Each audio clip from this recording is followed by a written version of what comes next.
There I am. Hello. Sorry about that. But yeah, we kind of hope the engagement kind of just stays on this upward trend. U Sports, welcome back. Happy to have you guys here with me today. Um, Currently, I'm in California, so I'm Pacific Standard Time, so we're 9 a.m. But I hope wherever you guys are having a good day. You're having a good week. But yeah, we can just jump into it right away. Before I do that, I'll introduce myself again in case you guys are new. My name is Charlie. I'm from the Ezoic Access Now onboarding team. You guys see me in Twist. Sometimes I reach out over email. Sometimes I'm in tickets. Sometimes, very rarely, I'm in the community. But hopefully now you guys have seen me here. So maybe you guys know me from these live streams, which I hope is a thing. Um, Hello, everyone. And I'm sorry I butcher some of you guys' names. It's not intentional. It's more just I'm terrible at names sometimes. But yeah, I can see you guys have already started it. To take a step back, we kind of like to run these live streams, basically whatever works best for you all. I can sit here and run my mouth about all these Zoic features and things that you guys can optimize on your end, or you guys can ask me questions, or guys can give me advice. I'd love to take it. You can give me advice on how you would like us to operate in Twist. Maybe you would like us to add something to the dashboard. Maybe you would like a different avenue of support. Regardless, I'm just happy you guys are here with me today. Before I ramble too long, I see some questions stacking up. But yeah, I hope you all are well too. Ismail, great to have you back. I'm doing great, thank you. A little humid and hot in San Diego today, but it's not the end of the world. I can't complain. I'm happy to be here with you all. Adrian, hello. Good to see you as well. So yeah, first question.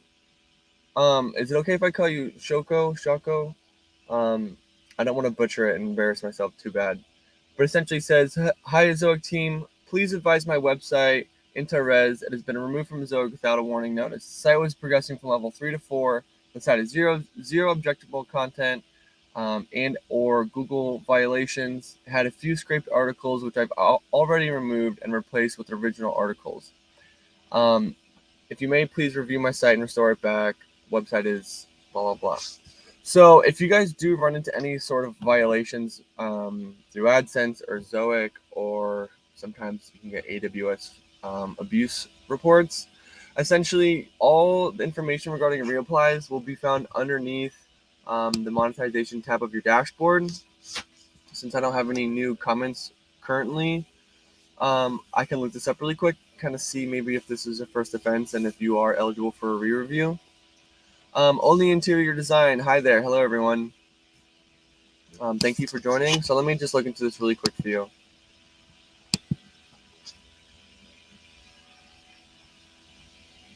Interres. I do need to sign into all my passwords.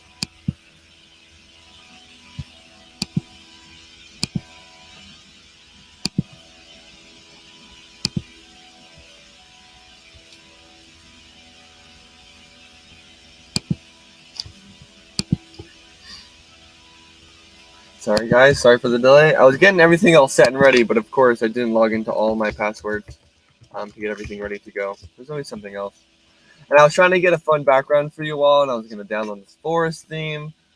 But yeah, my computer was freaking out. Did not like what I was doing there. Okay, cool.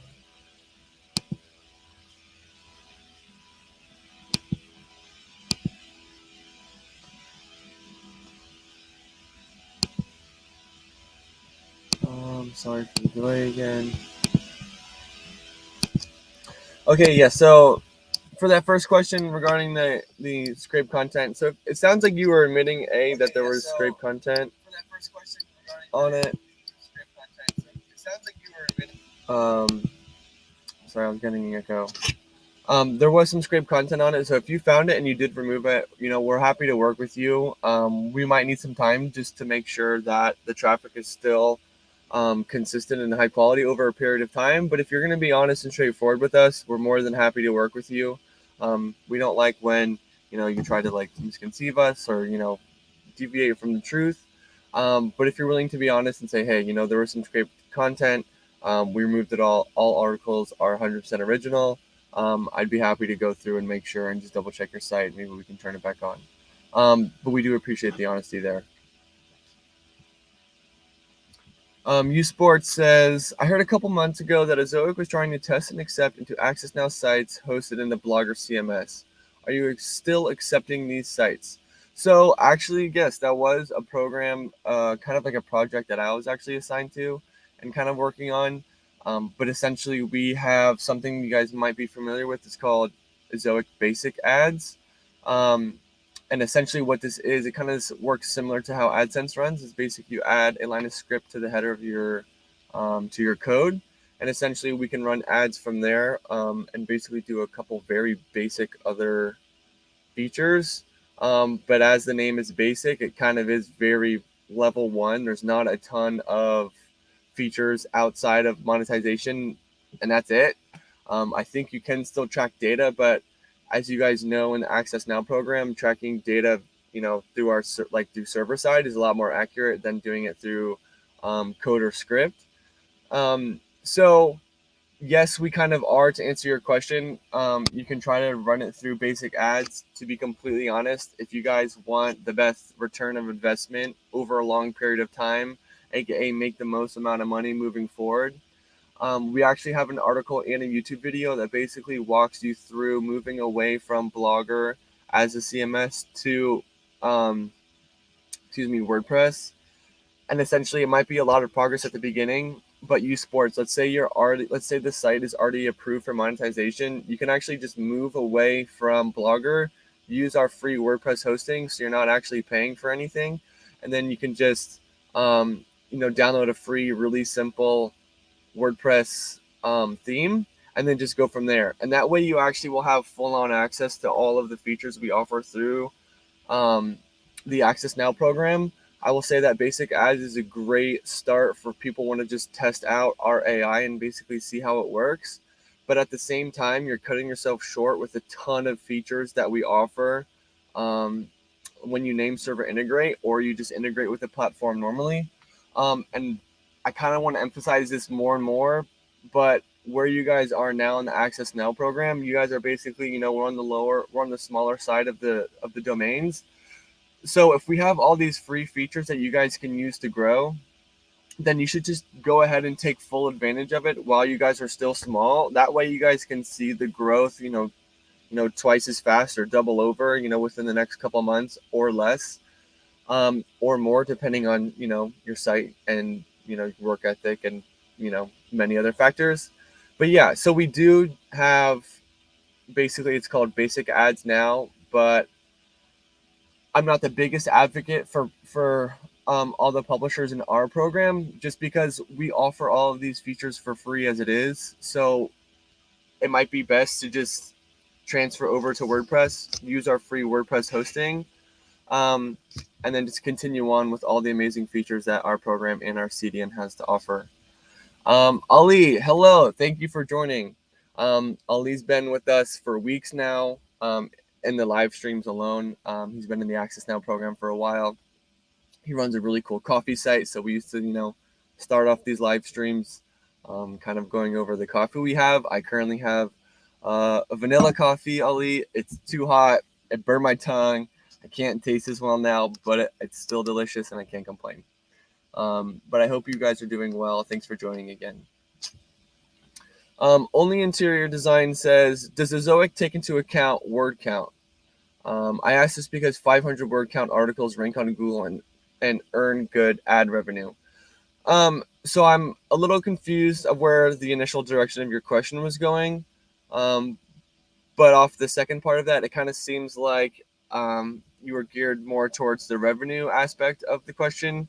And I will say that 500 is sufficient in length of a article, but the way that Ezoic kind of calculates earnings and revenue is basically off ePMV.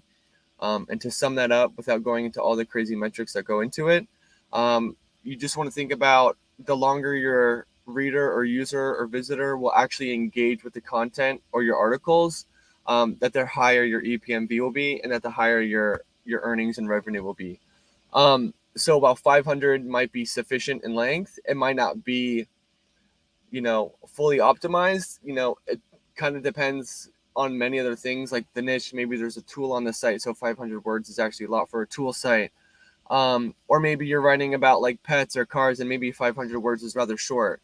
So it's kind of a hard question to go into without going into a bunch of what ifs or a bunch of specifics, or maybe case studies even. But if we're talking about terms of word count and earnings, I think a lot of the data that we found, and I can share this article with you in a second, has basically found that articles around the 1,000 to 1,250 word count is actually performs the best in terms of ePMV and revenue. I'll blast this article down at the bottom just to make sure that I'm not making that up and that I'm actually correct. But I do believe it is in the ballpark of even the 750 to 1,000 also ranked pretty well. Let me find that for you guys right now.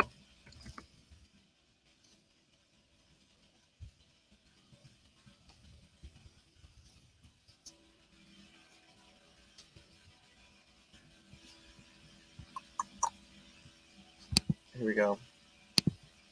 Great question, though. I love that one a lot.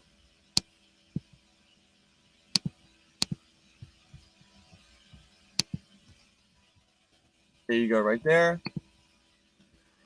And so, yeah, if you want to scroll down, if you want to open up the article really quick, the graph bar or the graph chart just gives you a really good indicator of this. So 0 to 1250, or excuse me, 0 to 250 words does not have a great ePMV. You also want to think about this ePMV word count is probably based off users in, based off the ad revenue index from the United States. So if you're seeing a lot of traffic from other countries that don't have as high of a index, then this might kind of vary for you. But yes, the highest ePMV for word count is actually 750, 1,000. Averages, it looks around, $14 ePMV.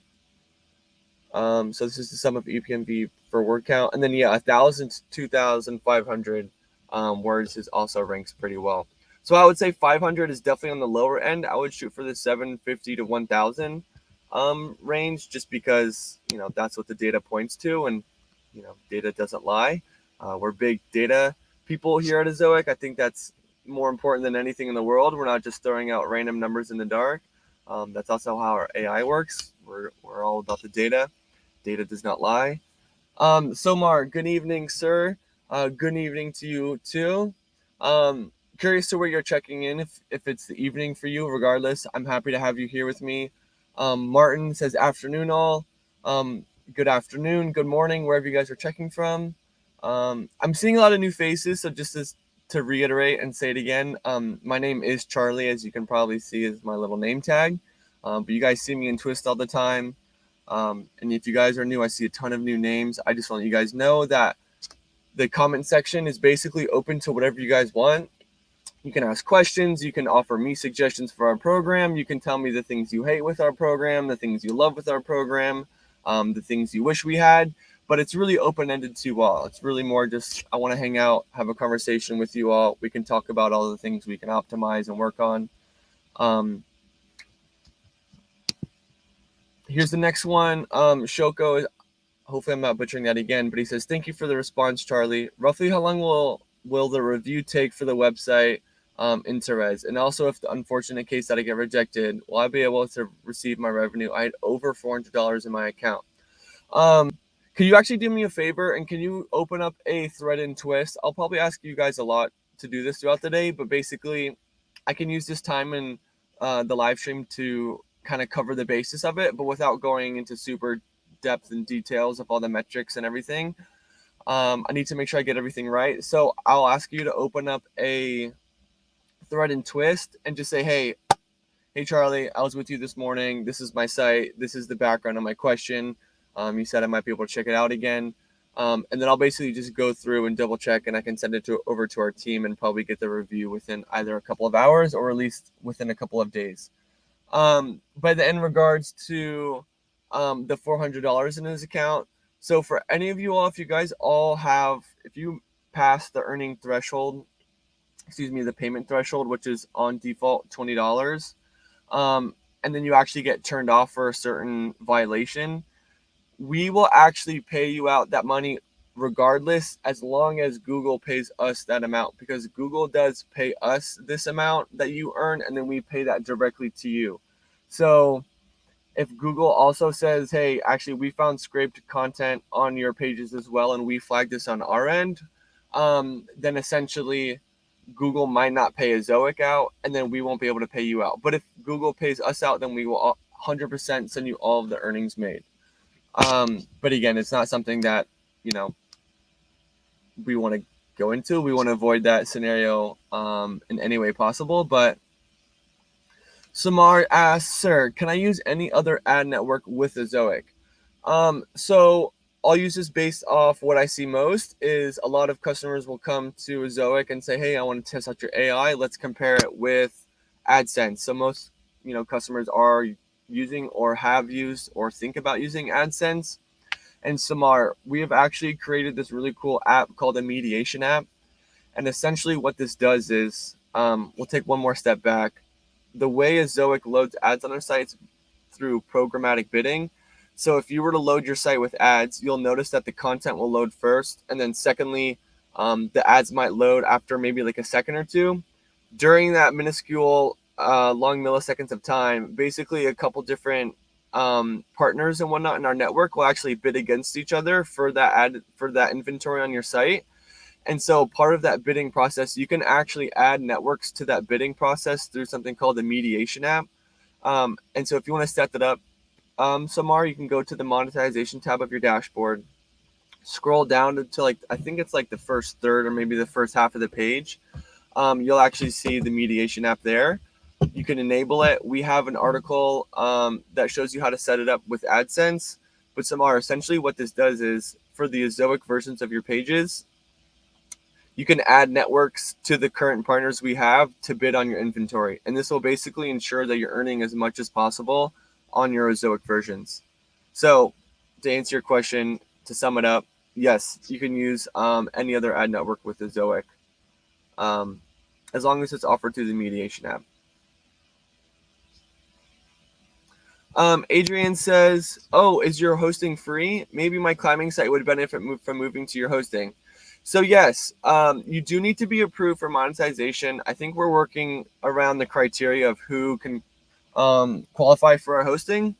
But I think you guys have probably picked up on the idea. Ezoic is not trying to suck out every last dollar out of his customers.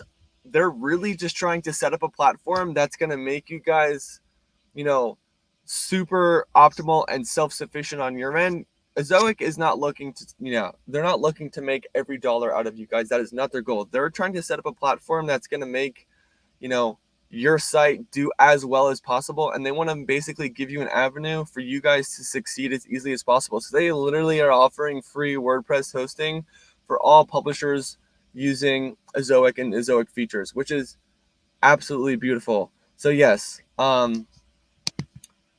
I will drop the article down in the comment section now, and it basically will run you through how to migrate over to our hosting.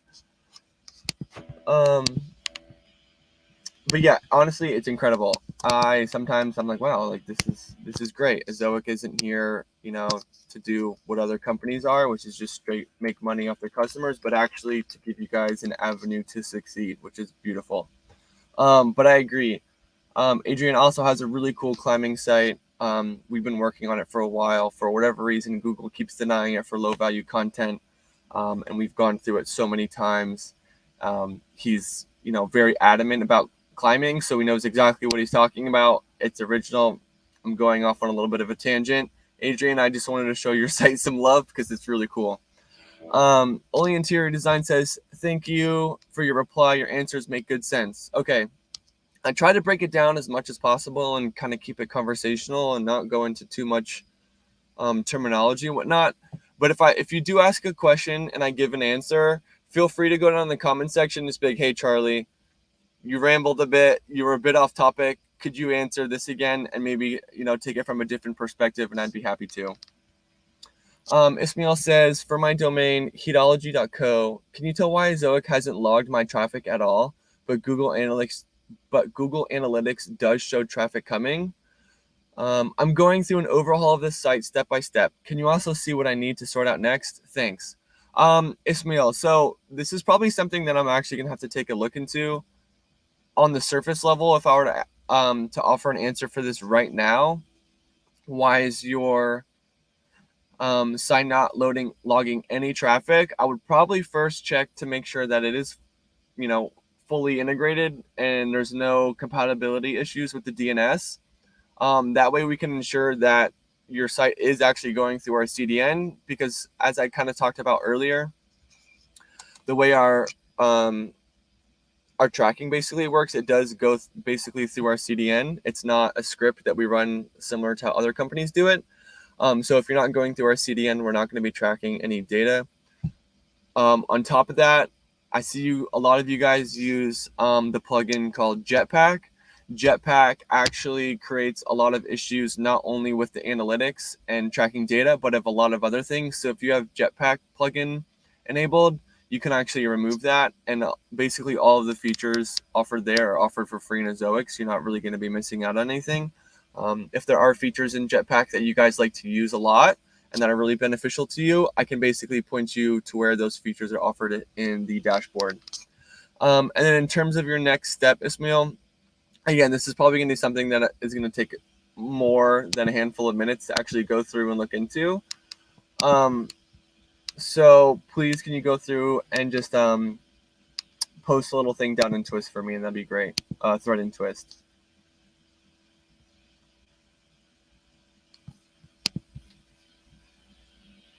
Martin's from London. Awesome. Welcome. I've never been to London. I really, really want to go. We have a headquarters office over there, and I'm praying one day I can get over there. It looks beautiful. But anyway, I think it's really cool that we can connect virtually. I do think interpersonal and in person is awesome, but it's cool we get to connect from over here.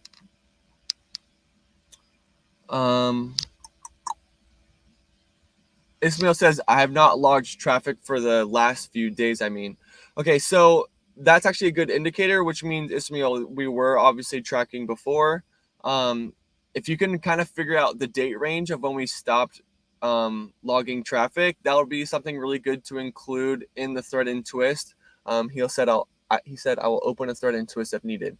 Yeah, that would be great. I just want to check a handful of things because there is a lot that can go into it if we're not logging traffic. But if we were previously, and then after X date, you weren't seeing traffic, that's kind of a good indicator. I can go through and actually check the settings that have been changed that day. Maybe some DNS record was either added or removed. Maybe your host added Cloudflare, so you're bypassing our CDN. As you can tell, there's just a lot that goes into it, but I'd be more than happy to go through and make sure everything's dialed in there. Only Interior Design says, I can do a case study by increasing the word count to 1,000 and see how ePMV works out. And Charlie, you've been great help to me on Twist along with the other mentors. You guys are great help. I do think testing different things with your site is awesome. I think that's kind of the basis of how Ezoic works and is at a bare level. We love to break things. We like to test things. And I don't mean break things as in like break your guy's site and all, but basically we want to create features and push them to the limit and see where, how and when they do or do not work.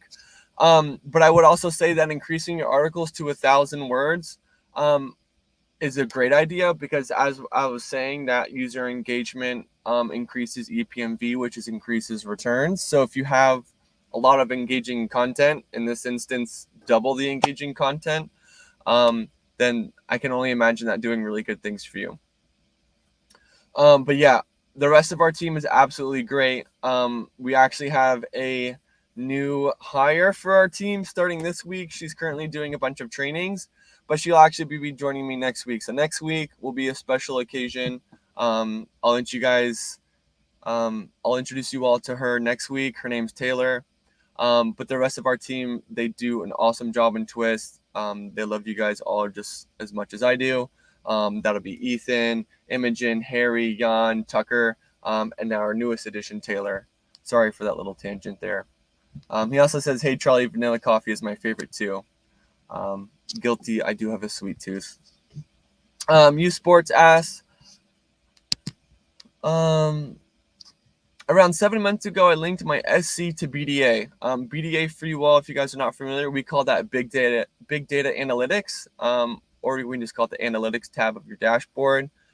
Through that period of time, I noticed that Ezoic BDA was showing only some data. Is this normal? The site has around 15,000 page views per month. Sorry, I don't know if I'm missing out on this. Can you clarify what SC is? I'm trying to think. Am I having like a brain fart? But essentially, yes, this is something that we can actually check. This will be great, U Sports, if you've not been into Twist before, and say, hey, I'm here again this morning. If you can actually link maybe like the past 14 days of your SC data. I'm thinking, Search Console, huh? I linked my Search Console to BDA. Through that time period, I noticed that Ezoic BDA was only showing some data. Is this normal? Okay, so I'm assuming you're talking about your Google Search Console. Correct me if I'm wrong.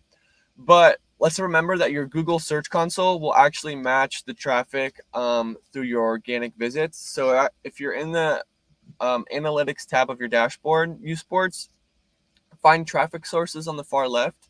It'll be about halfway or maybe farther down. You'll click traffic or traffic sources and then click source. And basically you should see a similar match between the Google traffic and your Search Console traffic. Because remember, you can get a bunch of traffic from a handful of different sources, and the sources coming from Bing and social media or YouTube or Facebook or all these different places won't actually match your Search Console. But again, correct me if I'm wrong. Only Interior Design says, you are a big data people for sure. I like the data which say how much my content makes and get an impression. I try to double down on such content by creating related posts. Creating related posts, great idea. Our SEO genie, I wouldn't say a specialist. I would say he's more of a genie, genius and a genie. He actually did a new webinar yesterday, a really good one as well. And I'm going to link this for you guys down below. His name is Robert. He actually has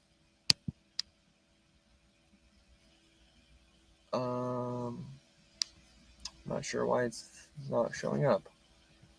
But Robert is really good with SEO. He's been doing SEO for a handful of corporations before this and has helped grow some really, really massive sites. I'm going to drop this link down the bottom. I don't know why it's not showing it currently there, but that is going to be the link you guys use to find his webinars. To circle back, Zoic is all about the data.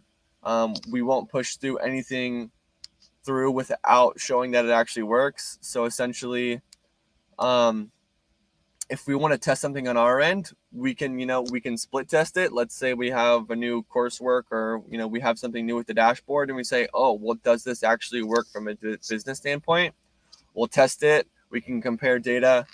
I'm going off another tangent. We love our data. We won't do anything or make any massive changes without showing that the data is actually there to support it. Adrian says, always learning something new. That's why I come here every week. And I'm so happy to see you here every week, Adrian. I know we email a good bit during the week as well. So I'm happy to see you then and now. But that's the whole idea, is we would love people to just learn and take something away, or even just, come in and ask for some help. Martin says, we'll have a beer. Cheers to that, Martin. Enjoy your beer. Hopefully it's a good and cold one. Second language, welcome back. Happy to see you again. He says, thank you for the help. My site is having a very low core web vitals. I am trying Leap for a while, but my score is still very low. Please, any recommendations? To start off, Leap actually does offer a lot of recommendations on the speed tab of your dashboard. So right as you scroll down, you'll actually see all of the plugins and technology you actually run on your site. And the way Leap is actually built out and designed is to be fully transparent with you all. We're not we're not changing the data of how Leap basically makes suggestions. But essentially, let's say second language, you have Google Web Fonts on as like a plugin or a technology on your site. Leap will flag it and say, hey, this technology is actually very detrimental to your site speed. And we're not saying you have to remove it now, but we're basically giving you a window of transparency to all the features that are actually hindering site speed. And you might say, oh, well, actually, this plugin is really, really important for me. I like the features and, the functionality it has. Well, there's actually a view alternative section right next to the recommendation. And Leap will actually give you recommendations of plugins and all of features that actually just work a lot faster and smoother. So we're not saying get rid of everything and only use Ezoic, because we know there's a lot of plugins that you guys like to use. But essentially, those recommendations are the best start. And then from there, second language, the other thing I like to check is your cache hit rate, because your cache hit rate basically will allow Zoic to serve content directly to its users. So it'll cut out a lot of the time in between. But then you can actually go through your core web vitals one by one. If you go into the speed tab, you'll find your core web vitals. And if, let's say, your LCP is red, you can actually click on LCP, and then you can actually go through and separate it from desktop to mobile and say, oh, actually my desktop LCP is great, but my mobile is struggling. Like, let's see why. And then essentially we have the next feature that's built out there and say, it's called the Ezoic Lab. And it'll actually show you exactly which pages are hurting your LCP scores the most for mobile. So you can really break it down by, is it your LCP, FID, or basically go through all that. And then it'll tell you the browser, or excuse me, the device, and then the actual pages. And then you can make adjustments from there, because it'll say, hey, this page isn't being cached, that's taking a hit. Your root server response time is really long, that's taking a big hit.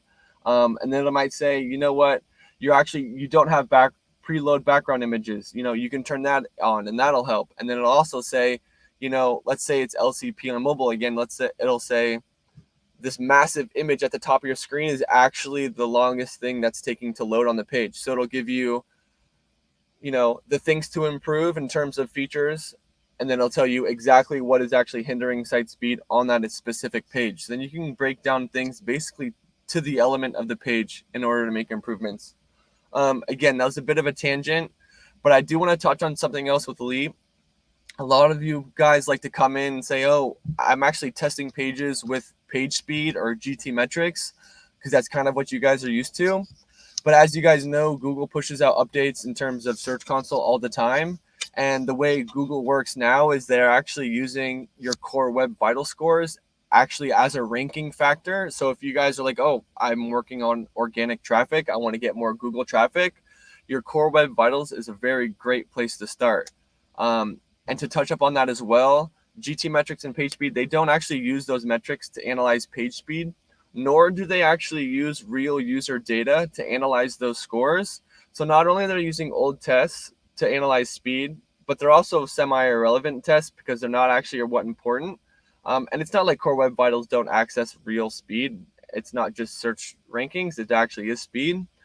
But then finally, Leap actually analyzes all your core web vital scores based off your real users. So if you guys remember when you first enabled Leap, you didn't have, a built out score sheet basically there in your speed tab of your dashboard. It kind of takes some time for our system to say, oh, let's get some more users so we can actually accurately portray core web vital scores. So yeah, that's kind of the main difference, and that's kind of why we are such huge advocates for Leap. It can be a bit confusing. But yeah, I can touch on more on that later. That was a good little bit of a rant there. If you guys have more questions, I'd be more than happy to go over it. Only Interior Design says, can Jetpack cause compatibility issues with the Zoic? Yes, it actually can create a handful of compatibility issues. I touched on this a bit earlier, but in case you missed it, it actually can block a lot of the data we track. So sometimes you'll turn on Ezoic and say, hey, I've had Ezoic on for 2 days now. I have 0 visits showing in the dashboard. I have 0 visits showing in the analytics, and I have $0 revenue made. So Jetpack can essentially bypass our CDN. And if it's bypassing our CDN, we're going to get no ads, no revenue, no data. So yes, if you're running Jetpack currently, I would say remove it. And then if there are features that you really love using in Jetpack, I can show you where they are available in the dashboard. Rawnak, excuse me, I apologize if I butchered that. He asked a great question. He said, "Hi, Charlie. Is there a way to not show ads to our particular class?"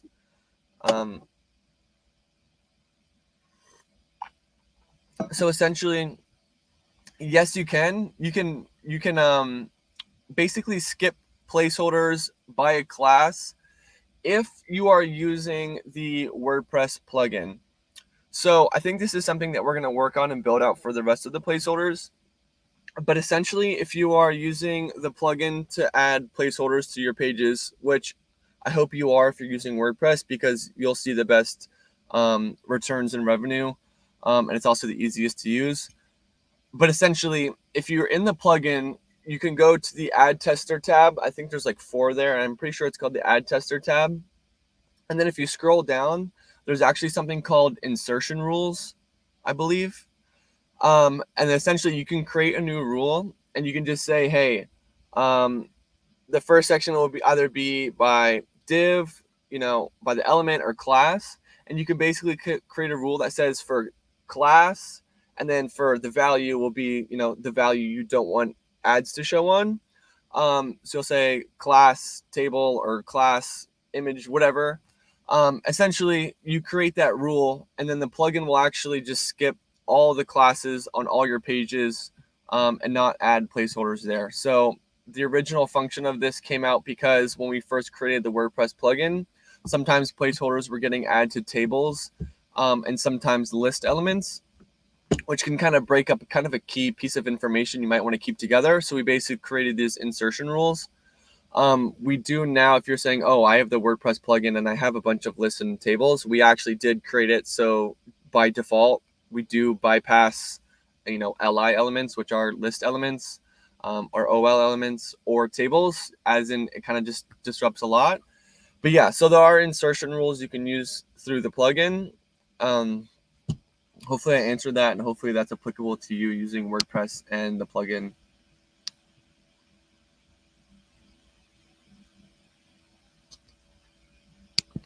One Life Passport. Welcome. I haven't seen you in here before, so I would say hi. My name is Charlie.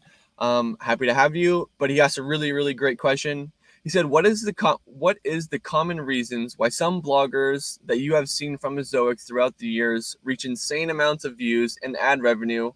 What are they doing that others are not?" So, beautiful question. But essentially, I would say a lot of publishers know how to utilize everything that Ezoic has to offer. And basically, you can use all those mini avenues to grow the small sections of your content, or excuse me, the small sections of your blog to kind of create a really well-rounded, website.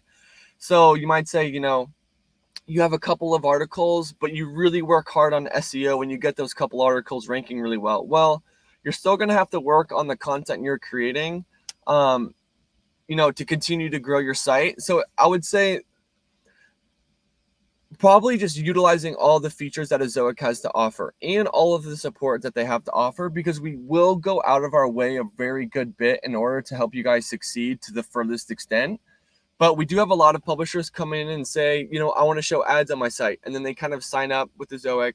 They get everything all dialed in, and then they show ads, and then they kind of walk away and kind of just, let things run, secondhand. And for some people with evergreen content where you have, visitors coming every single day through a tool or, a table or a function you built out, that's okay. But for the most of us, it's going to be writing more content, continue to finding which content is working really well for you and which is not, which can be found in the analytics. And then basically using all your avenues of support and features. Sorry, I was saying that's a really good question, and I feel like I didn't answer that very well. But to sum it up, is to basically use the entire platform to grow your site, because it is essentially all free and there for you at the tip of your fingers. Something that I've kind of learned since I've been here at Ezoic is that website publishers are insanely hardworking. And I do believe that hard work pays off, but I would also say that hard work alone doesn't get you places. You need to kind of work smart at the same time as you do hard. But we're also happy to point you in the right direction of that. I would say, to answer your question more specifically, all of our most successful publishers use the analytics tab of their dashboard a lot. There's a lot you can pull out of there. You can say, hey, I need to write more content. Well, there's tons of data out there on the actual content you're writing, by subject. Sometimes it's, site speed issues. I'm going to go off on another tangent, but I would say the analytics tab of your dashboard is kind of one of the best things that really successful publishers use, nearly 100% of the time.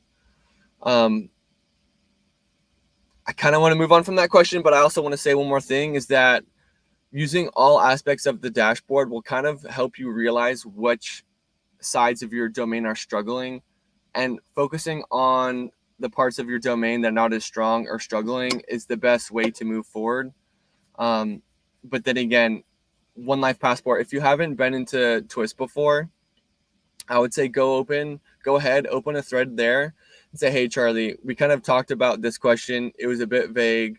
I'm personally curious to see what aspects of my domain need improvement in order to grow to the level 2, 3, 4, 5 in VIP. And I'd be more than happy to say, hey, X, Y, and Z, you're doing really well. Congratulations. Keep kicking butt. And then I'll say, hey, actually, I noticed these couple metrics are actually really struggling, and you can work on, SEO or content. But I'd be more than happy to go through and touch up on that. Sports says, he was talking about Search Console. So yeah, if you're seeing a variance in your analytics and your Google Search Console, I would make sure you're actually checking the organic traffic coming from Google in terms of visits to users, and then go from there. And if you are seeing a bunch of variance in the two analytics still, Sports, this is something we can look into. I'd probably first ask you to check to make sure that your Search Console has no errors. And then we can kind of go from there. Ronak, I really hope I'm saying that right. He says, like, I've written few lines inside a group in WordPress, and that group has a particular class, and I want ads not to appear inside that class or all the groups. So yes, so you are using WordPress. So if you go into the plugin, you'll find the ad tester tab of the plugin. Go down past halfway below the fold of the page, you'll see Insertion Rules. You'll select Create Class, find the name of that class or group, and then create that new rule, and we won't add any placeholders through the plugin to those class or groups. In Dus, he says, Google mediation earning are paid by Google, but I cannot see the earnings in Google dashboard, but shown in a Zoic dashboard. So will all the earnings will go to Google AdSense so I can know it? I'll pin that so you guys can read his question. So you are right that all the earnings made through mediation will be paid out through AdSense, not through Ezoic. It will show on the Ezoic dashboard. You'll see, basically on the homepage of the dash, you'll see, the date, visit number, ePMV, earnings, and it'll basically show earnings in two different groups. It'll show Ezoic and then mediation below. All the earnings through the Ezoic section will be paid out through us, of course. And then all the ones earned through mediation, assuming that's all AdSense, will be paid out through AdSense. In Dus, this is something I would say post and twist really quick. It won't take a ton of troubleshooting, but I just want to make sure that your AdSense is hooked up and configured correctly with the Ezoic dashboard, just to make sure you're not missing out on any of those earnings. But that is interesting. I haven't seen the earnings not show up in AdSense. I can get better clarification exactly where those earnings will show in the AdSense dashboard. I'm not super great with the AdSense dashboard, but I am familiar with it. Anuj, hello. He says, hello, Charlie. Hello to you as well. Welcome back. He says, PL suggests what can be the ad first effects if we attempt to change themes or plugins of our website. So PL suggests, I'm not sure what PL is, if you could clarify that for me really quick. But there can be adverse impacts if you guys do change your theme. I wouldn't say plugins as much unless it's something very vital to the content or maybe the layout of your page. But I want you guys to think about, if you are changing themes, I want you to think about how our placeholders currently work. So basically, placeholders are attached to certain divs, elements, or classes on a page. So if you're changing your theme entirely, sometimes the names or values of the certain divs or elements can change, and then in some instances the placeholders can actually be lost. So if you're saying, I don't want to lose a single placeholder that I've added while I switch themes, what you can actually do is you can actually hard code your placeholders into the HTML of your site, and that way when you actually transfer to the new theme, the placeholders will not be lost. And that's kind of like, it does take a little bit more work, but if you were like, oh, I love my setup right now, I don't want to lose a single placeholder, this is a really good way to do it.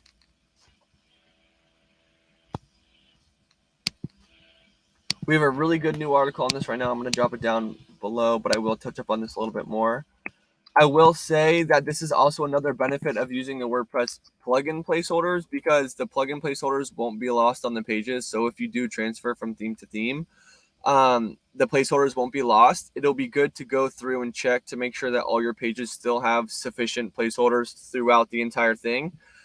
Because they can get lost in translation. As you guys know, there are so many different variations of how you want to set up a site, even through one theme. You Sports might have a very different setup compared to Indus. So there's no universal rules, I'll say. I don't want to say this works for absolutely everyone in every scenario and every single possible case. But yeah, I would say check out the article I dropped down below. I kind of give you a couple of different scenarios, but I will say if you're using the WordPress plugin placeholders, you're in a good place. And then this is a really good piece of advice I would kind of offer for everyone, not even just in this scenario, is if you're making changes, or even if you're not making changes, something really good to do is to go to the analytics section of your dashboard, find the content section, which is halfway down, and then under content, you'll find your top landing pages. And essentially, this will obviously show you all of your most frequently visited or your most highly, visited pages. And then it'll basically break down those pages from a handful of different metrics, engagement, bounce rate, ePMV, visits, page views, and ePMV and revenue made. So you might say, wait a second, now that I've seen this report, Charlie, for some reason, my top landing page has half the ePMV of some of my other ones. And you might say, oh, well, your top landing page is actually twice as long as all the other articles that are actually on your site. So a good thing to do is, again, go to your top landing pages, find your most frequently visited pages, and go through to make sure that ads are showing, ads are filling in the right locations, they're not breaking up the layout. But then to also make sure, enable the Chrome extension, and just make sure that your page is full top to bottom with placeholders in every location that you would like to test and add. That's probably one of the best ways to increase ePMV in the next 10 minutes. I'm not saying the results will show in the next 10 minutes, but I'm saying if you guys want to make sure that you're dialed in and make improvements right now for the long run, is to go to the content, go to your top landing pages, and make sure all of them are dialed in. Usports says, yes, I have verified that BDA traffic sources and Search Console have very similar data. Around 90% of the traffic is organic, but I don't understand why just a few data is being shown up on BDA. Can you explain what KWS is? He says, I'll pin it so you guys can all see his question. But I don't understand why just few data KWS is being shown up on BDA. But we kind of touched on this twice earlier, but I didn't really explain this aspect of it. Remember I was talking about basic ads and how AdSense also kind of, they can track data, and Google Analytics, they all track data with the script in the head of your code. And when you're in our program and you're cloud integrated, we actually track data through our server. So it's not through a script. So even if there's no issue at all, it's actually very normal to see a 10 to 15% variance in your analytics between the two platforms. So this isn't something to be concerned of. If you're seeing that the traffic sources from Google are very similar to what they're showing in Search Console, then that's very good. But if I'm missing an aspect of your question, U Sports, please clarify. Also, maybe what KWS is. Sorry, that's twice now that I've asked you to clarify something in your question. But yeah, if you guys are like, oh, my Google Analytics and my Zoic is not matching up perfectly, that's totally normal due to the way we actually track data. But if you're seeing a really high variance between Google Analytics and Ezoic's data, then that is something you want to flag to us, and there's a couple things we can look into. Sometimes the best thing you guys can do on your end is just to make sure that the Google Analytics, that the GA tag still exists on all your pages. Sometimes that code can get missed and can sometimes get removed from some pages. So you're like, oh, Zoic's reporting more traffic. Why isn't it? Well, sometimes the tag's missing from the head, or vice versa. You're saying my Google Analytics is actually showing twice the visitors as it is in the Zoic Analytics. Sometimes it's the contrary. Sometimes you actually just have that code placed twice on in the header of your code. So that's another thing to do. Liz says, hey, Charlie, sorry, I haven't written a review yet. I'll do that next week or so. Absolutely no rush on that. You're not inclined to write a review at all, but I remember we were talking about that last week and how it can kind of fit in your site. So we'd be more than happy to read that and, show some love there. And no rush on that. We really appreciate you doing that. John says, question, how can I get in touch with my account manager? Great question, John. So if you're currently in either A, Access Now, or B, Level 1, you will actually be getting your support through our entire Access Now team, our onboarding team. That can be through Twist or these live streams if you want. But we do cover those Twitch channels 24 hours a day. We're a little bit slower to respond on the weekend, but we still do check in and cover them during the weekend. But for, let's say you're now level 2 and beyond, how you actually get in touch with your account manager, John, is if you go to the levels dashboard, that little tab at the very next to the dashboard on the very far right, you'll get a little drop down menu and it'll actually bring you right to your account manager. So if you are level 2 or higher, you'll see your account manager there. And if not, hello, I'm your account manager. This is one way you can get in touch with us. Or you can just reach out and Twist, and I basically live in there the rest of the day. But yeah, John, if you do have a specific question you want me to touch on right now, I'd be more than happy to.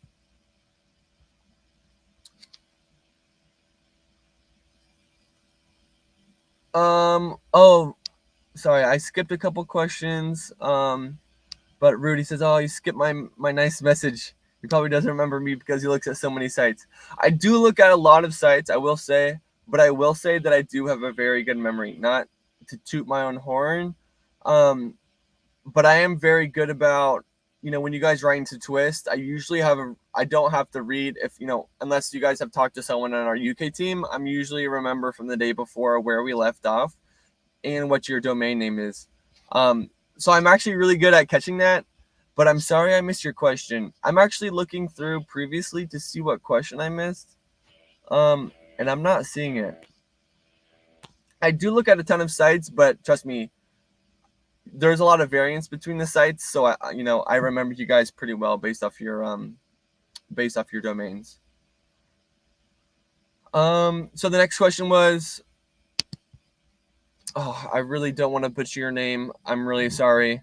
But they asked, hey, why I don't receive invite from ad manager to set up my ad manager. I have waited more than 20 days and no invite has been received.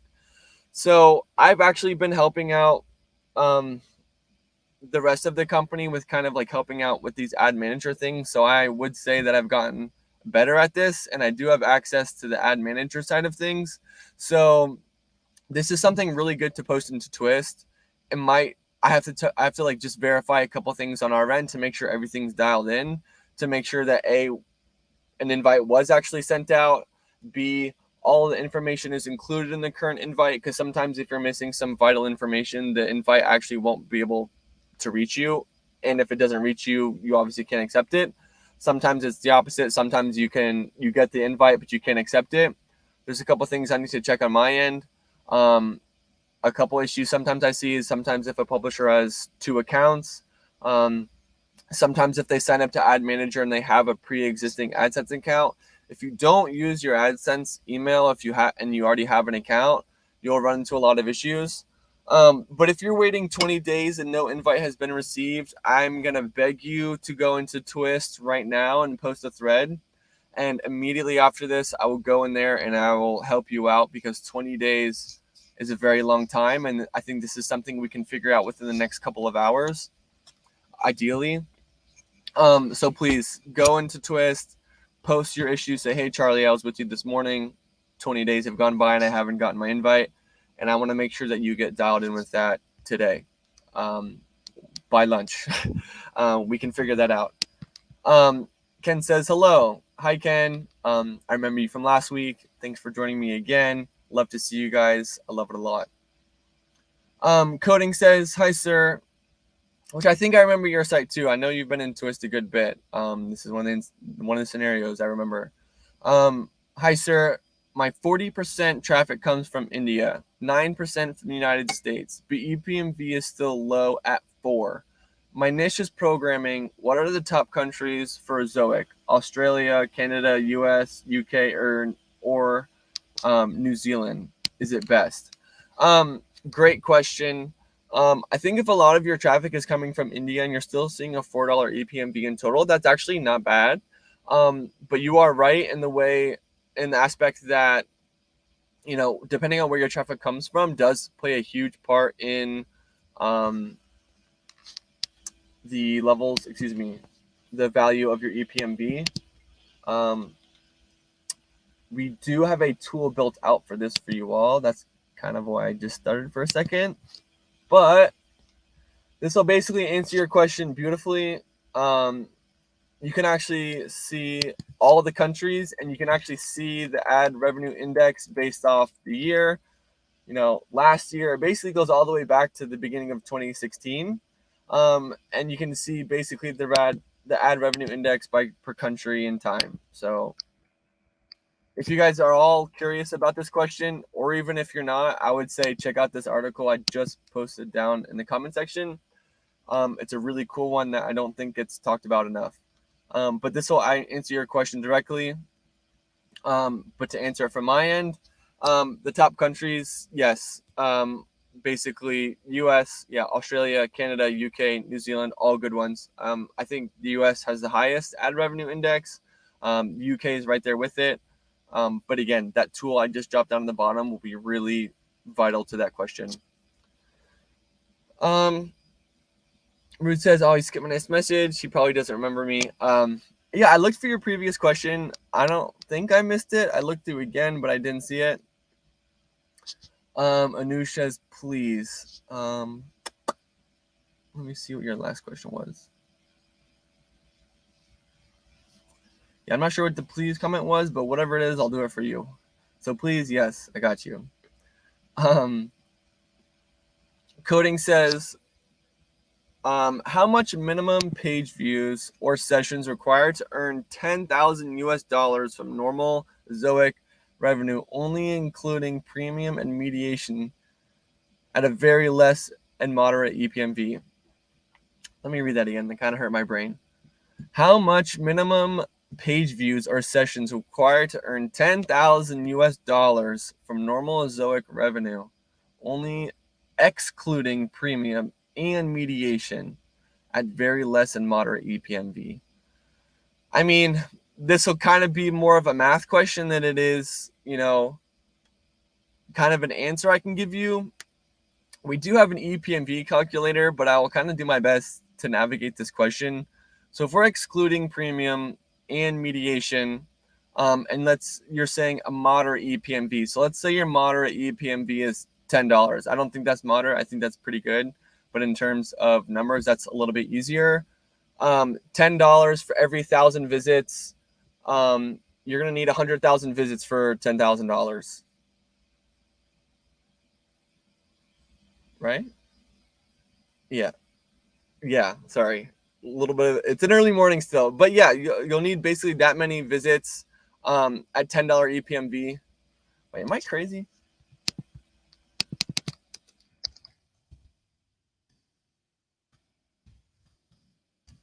But yeah, then you can do the math from there and basically say, well, $5 ePMV, I might need $200,000 or 200,000 visits, which is a lot. But I do want to say, guys, we've had a lot of publishers come into this program many, many months ago and that are absolutely thriving in level 2, level 3, level 4. So it might seem like this crazy far out number, but in reality, it is so very, very doable, especially being in this program. You have so many resources in order to get to that point. But coding, to semi answer your question, that was basically the best I could get at for now. But then I also just dropped a link at the bottom. It's basically goes over, oh, I forgot I can pin them. So here, click on that link right there. I think you can click on it directly, huh? Maybe not. But yeah, you can use that as a calculator.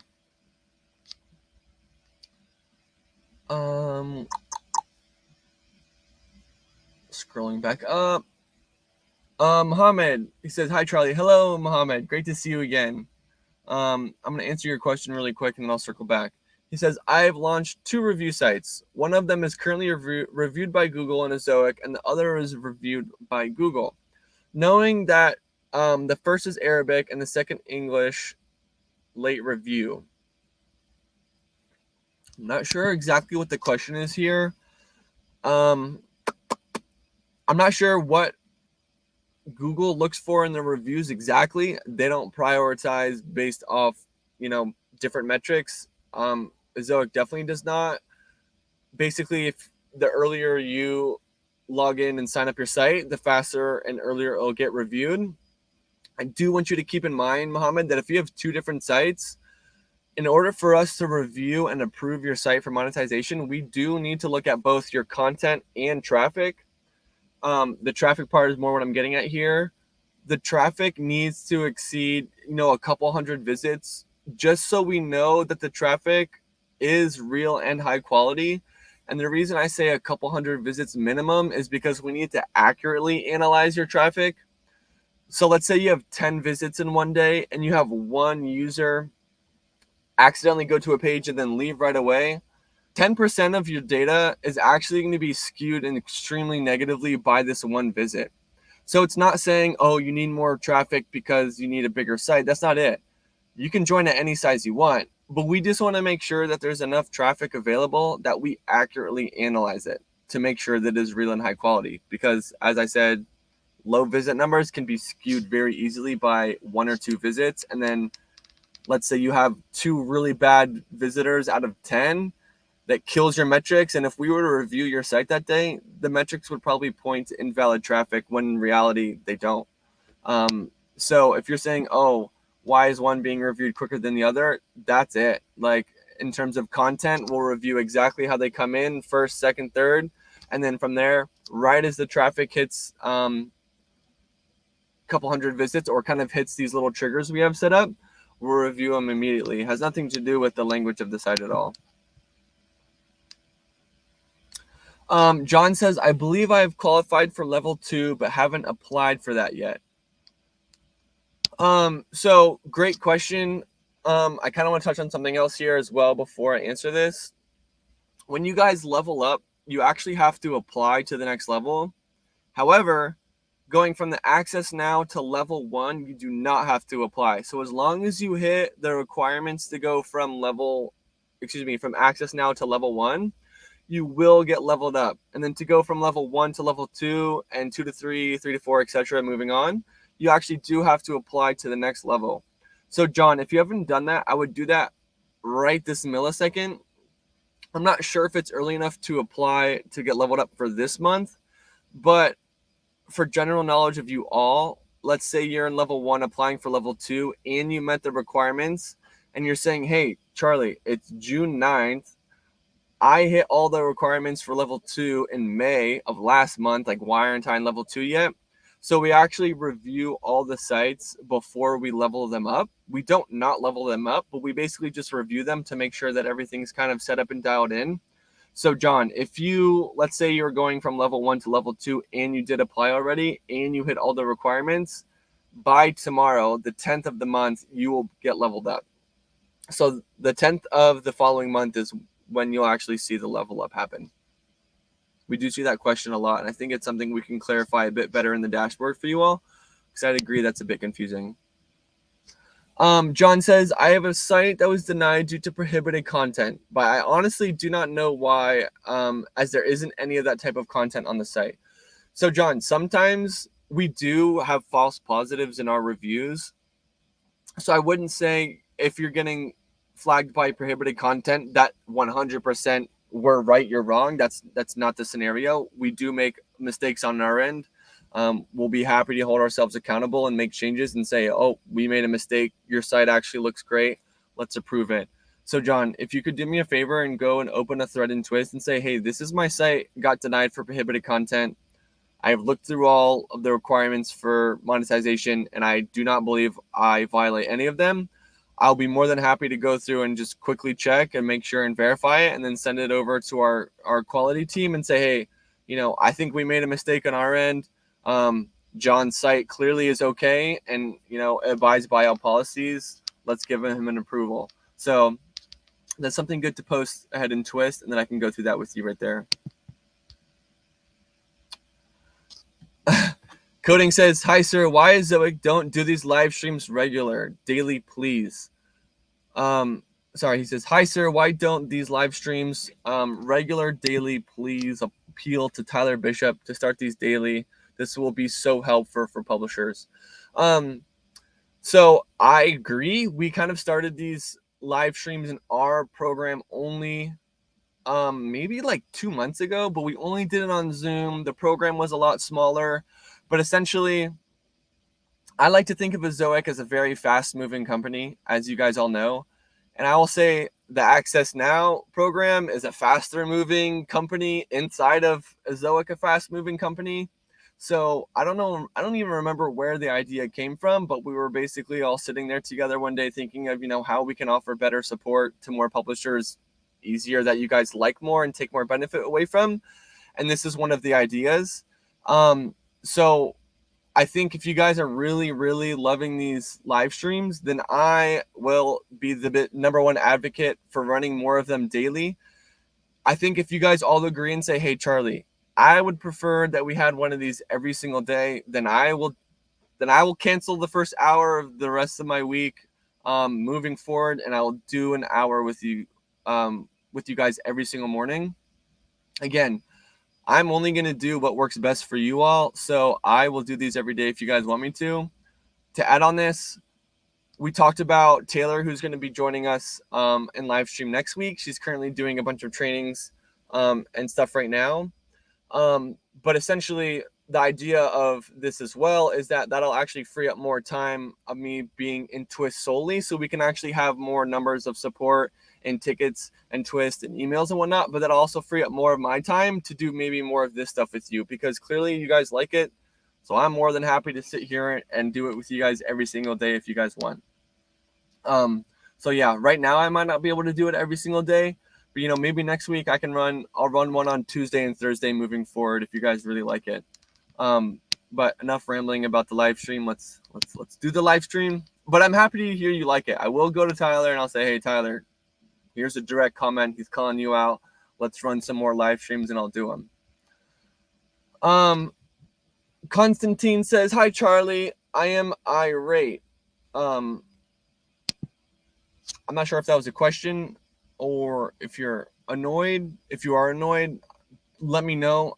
I'll be more than happy to help you out or point you in the right direction or hold myself accountable or clear the air here, or if it's just a question I don't understand. Mariana says, Charlie, can you post a support page, please, that you mentioned?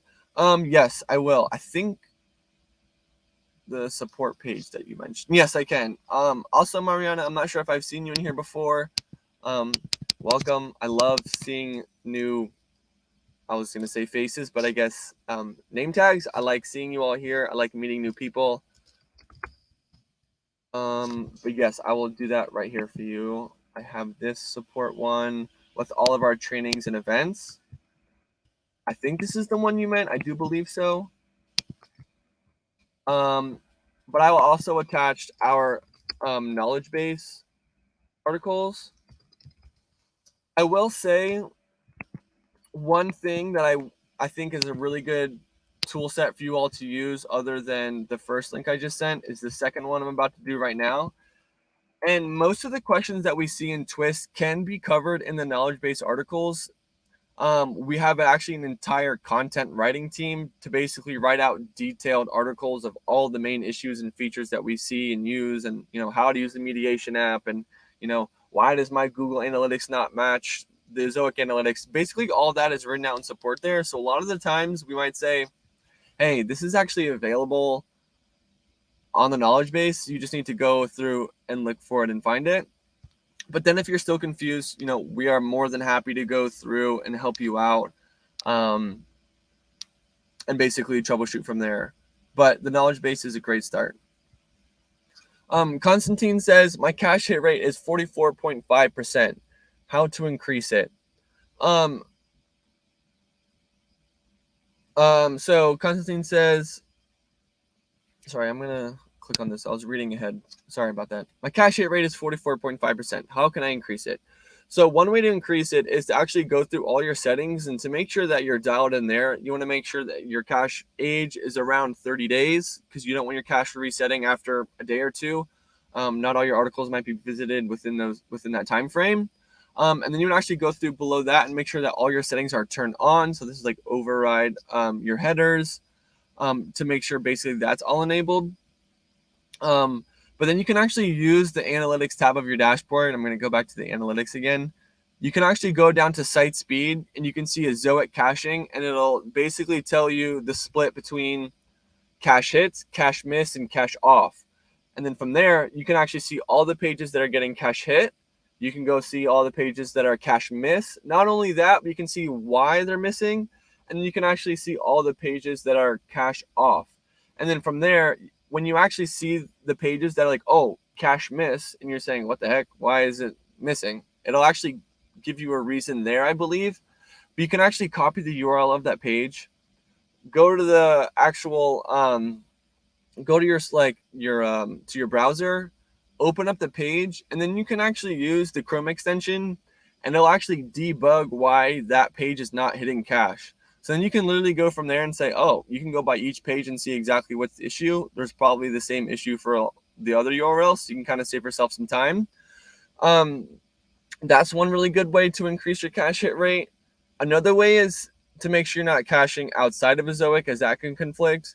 But then another one that I see quite frequently is if you guys are making a bunch of changes to your site, of course you need to clear your cache to make sure that your visitors are seeing like the newest version of your pages. But a lot of the times I see publishers clear cache for the entire domain, and while that's okay, it's not gonna break your site or anything.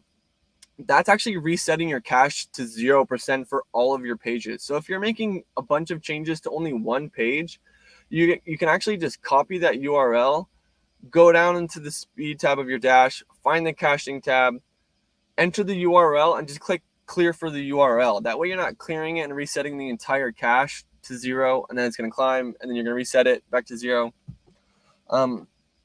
So yeah, that's what I would say for now. But Constantine, I think you've been into Twist before. So if you are, just say, hey, this is my cache hit rate. Charlie talked about a couple different reasons why my cache could be suffering. Can you just take a quick peek and see what the issue is? And then I can actually go through and see from my end and see exactly what area is actually affecting your cache hit rate the most.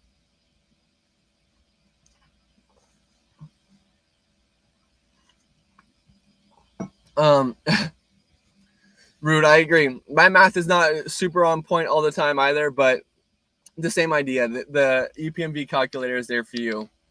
But yeah, $10,000 is a lot of money. But again, I don't want you guys to think that this is some untangible or unobtainable goal, because it 100% is, and I've already seen it been done.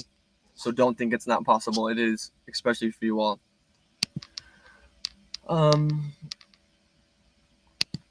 One Life Passport asks, how can I use Ezoic efficiently, and all the documentation team, etc.? Oh, okay. Use Twist as well and ask questions, right? Yes. So another great question you asked here, One Life Passport. I'm happy you're joining us this week, because I don't think I've seen you in the past, and you've asked some really good questions. So I appreciate that. But yeah, to use Ezoic efficiently, and all the documentation team, etc. So basically, Twist will be your primary avenue in this program for us. And you can go in there and ask any other questions. This is kind of another open-ended question. But Twist is going to be your primary avenue for this, for new information and whatnot. But also just being really familiar with your dashboard alone. There's so much built out. There's so many features built out in the dashboard that I think don't even get touched or even looked at half the time. And some of them can be the difference between a couple dollars in ePMV, and some of them can be a huge difference in terms of site speed and whatnot. But yes, Twist is going to be your primary avenue to use it efficiently. Use the knowledge base articles, the support article link that I wrote down below. There's a ton of stuff in there. You can just say, oh, my mind's curious about caching. Type in caching in the knowledge base articles, and I'll say, hey, how to improve it. Best steps forward, how to optimize cache. You can even see how to set up automatic caching with the CDN. That's probably something I should have touched on earlier.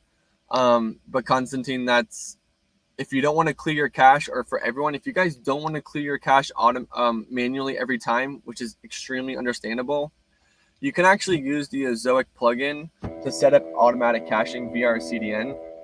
So if you're making changes to one page, our plugin and our CDN will say, oh, the publisher made changes to this one. Let's automatically purge that old version of the page and only show the new one. So you guys have to do nothing on your end. You don't have to do literally nothing.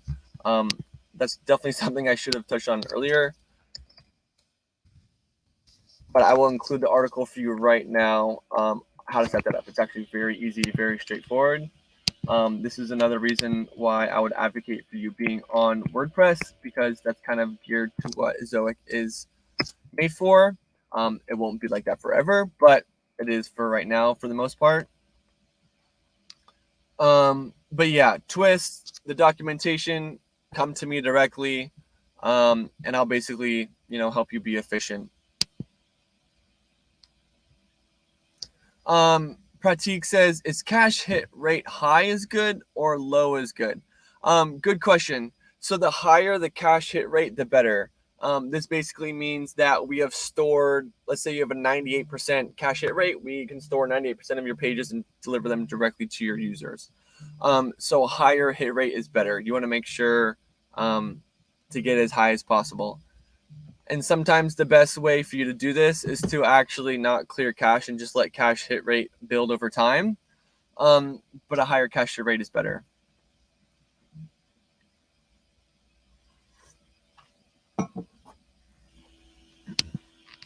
Rude Van Loo says, Charlie, I'm about to hit 10,000 visits tomorrow, but my revenue is already past the requirement for level 1. Do I need to wait until July to be upgraded to level 1, or will I be upgraded immediately? So if you're going to hit 10,000 visits tomorrow, I might need a little bit more information on this question exactly, because in order to meet the requirements to level up, you'll need to hit 10,000 visits and the $100 of revenue made within 1 month. And I don't mean that in 30 days time. I mean that from like May 1st to May 31st. Excuse me. I think there's 31 days in April. But yeah, you'll have to basically do it in the month of May, or in the entire month of April, or in the entire month of June. So you'll need to hit it from the first to the last day of the month, and then you'll be automatically upgraded from Access Now to level 1. But Rude, again, if you want me to check that out and say, hey, oh, you did qualify, or you did not qualify, or you're this far away, or you're doing next month, blah, blah, blah, just go into Twist, and I can just verify the data in your dashboard and your analytics to see exactly where you're at. And then if you're that close to hitting it tomorrow, I can also give you some insight on maybe how to improve that for next month to make sure you hit it in that month time frame and get actually moved up to level 2.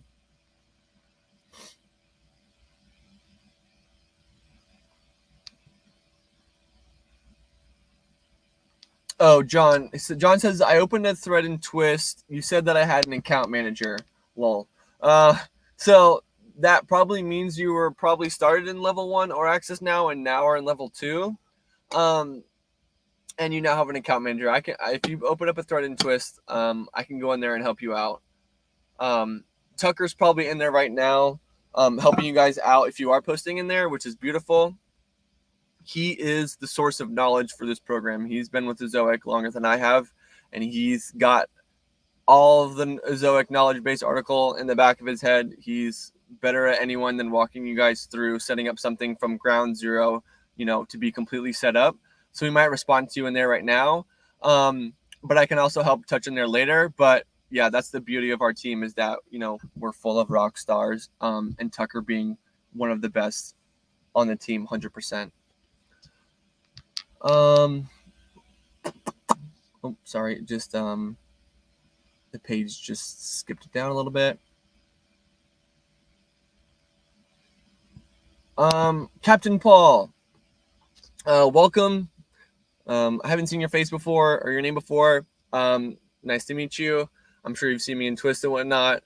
But I'm happy. I'm stoked you're here with us today. He says, hello, Charlie, please. How can I back up my site when hosting is on Zoic WordPress? So we actually, if you have the article available where you actually transfer from your current host to our hosting, we talk about the couple plugins you can use to back up your site during the migration progress. I think it's Updraft Plus and the all-in-one plugin, I believe. But essentially, Captain Paul, you will need to back up new versions of your site on your side. We don't offer that right now on our hosting. So yeah, just use the Updraft Plus plugin or the all-in-one plugin just to download a backup of your site. I will say that we are building out new features for our WordPress hosting, but as you guys know, it's still free and it's a newer feature. So we don't offer extensive features yet. We are working on them. But it is an amazing feature that's free. And also a question I see all the time is I want to transfer to Ezoic WordPress hosting. What are my limitations in terms of storage, bandwidth, and visits? Basically, are the most 3 common questions I see. And the incredible part is there are none. There are no limits. There's no storage limits. There's no user limits. So the world is your oyster in terms of WordPress hosting. Some of it will have to be done on your end in terms of the migration, the backups, and sometimes the troubleshooting, but we can help with that along the process in Twist. But great question there, Captain Paul. I also love your name, Captain Paul. It's great. Constantine says, thanks, Charlie. I am publishing content more frequently. So do I need to clear cache every day? So if you are publishing new content, I would clear your cache to make sure that your users are seeing this new content. But I will say if you're publishing content every single day, then you should set up the automatic CDN caching using the plugin from the article I sent below. That way you don't have to go through and manually do it every single day. Another thing I want to touch up on there, Constantine, let's say you're writing new articles and you like when your articles are showing up on your homepage. There's a feature in that article and in the CDN, like automatic caching setup, that'll actually purge your homepage cache as well. Because if you're the type of publisher, which a lot of publishers fall into this category of writing new content, they want to see like the newest, most recent articles show on the homepage. You can basically tick the box that says also clear cache for your homepage. That way your most recent articles are showing on the homepage as well.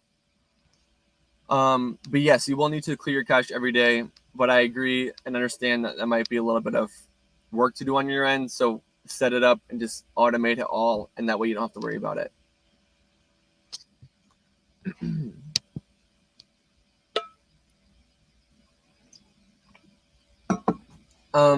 Gareth Lewis says, I have an online store on my site. Is it possible to disable advertisements in the main section for all products? I don't mind the adverts in the sidebar. Yes, you can do this. There's a couple ways you can do this depending on how you set up your placeholders. But I would also agree that sidebar ads are probably okay for like e-commerce or online store sites. But also if you're selling something on your site, Gareth, adding advertisements can sometimes dilute the content or the products you're trying to sell. So I wouldn't say remove ads from it entirely, but you want to think about the potential impact of how ads can impact sales. But essentially, Gareth, you can go down into the dashboard and find disable ads by page, and you can create rules, page rules for a specific page or for an entire directory to disable ads for a specific page. But then again, that will remove ads from your sidebar as well. So if you're saying I still want my sidebar ads, one thing you can do is you can actually just use the Chrome extension. And let's say you have one page with all of your products and you're like, oh, I don't want any advertisements next to the products I'm selling, which makes tons of sense from your end. You can actually just enable the Chrome extension and then you'll see all the colored placeholders there. You can click on the name, click edit, and then just hit don't show on this page. So it won't don't remove the placeholder. Never delete placeholders. We're not an advocate for that ever. A little bit of backstory. All your placeholders actually carry valuable data for the AI to be optimized. So don't delete placeholders. But Gareth, if you have an online product page, go to that page, enable the Chrome extension, and then click disable disable placeholder for this page, or don't show on this page only, I think is what it says. That way it'll still show on your other pages and your articles and your blogs, but it won't show on that page specifically. And that way you can also utilize ads in the sidebar if you still want to do that.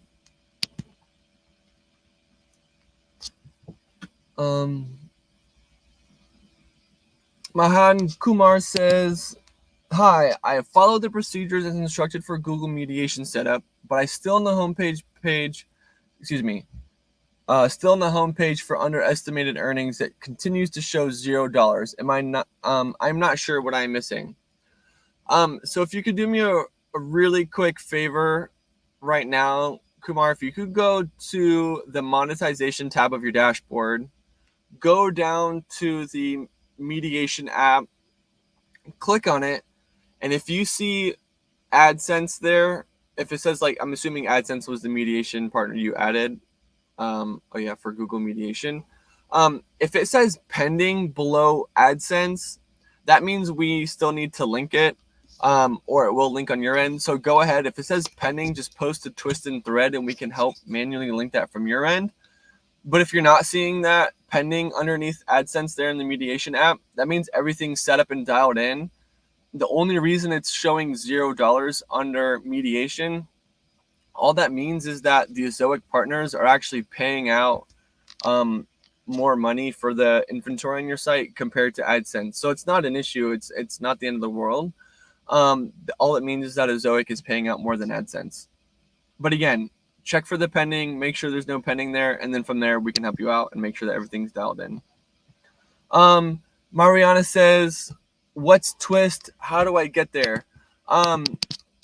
So we are actually kind of reworking the dashboard for you all to make sure that Twist is not a foreign concept or is not like an avenue you guys haven't been in yet. But I understand that it can be confusing going to Ezoic and then trying to access Twist from as like a third-party support thing. But I will say that Twist is so good for us to basically troubleshoot for a bunch of you guys in the fastest, most efficient way. But you guys can also see these threads publicly. So you can say, I'm having this issue. I'm sure someone else has. Let me just look it up really quick. And then most likely or not, 9 times out of 10, 10 times out of 10, your issue's already been an issue in the past and the answer is already there in Twist for you.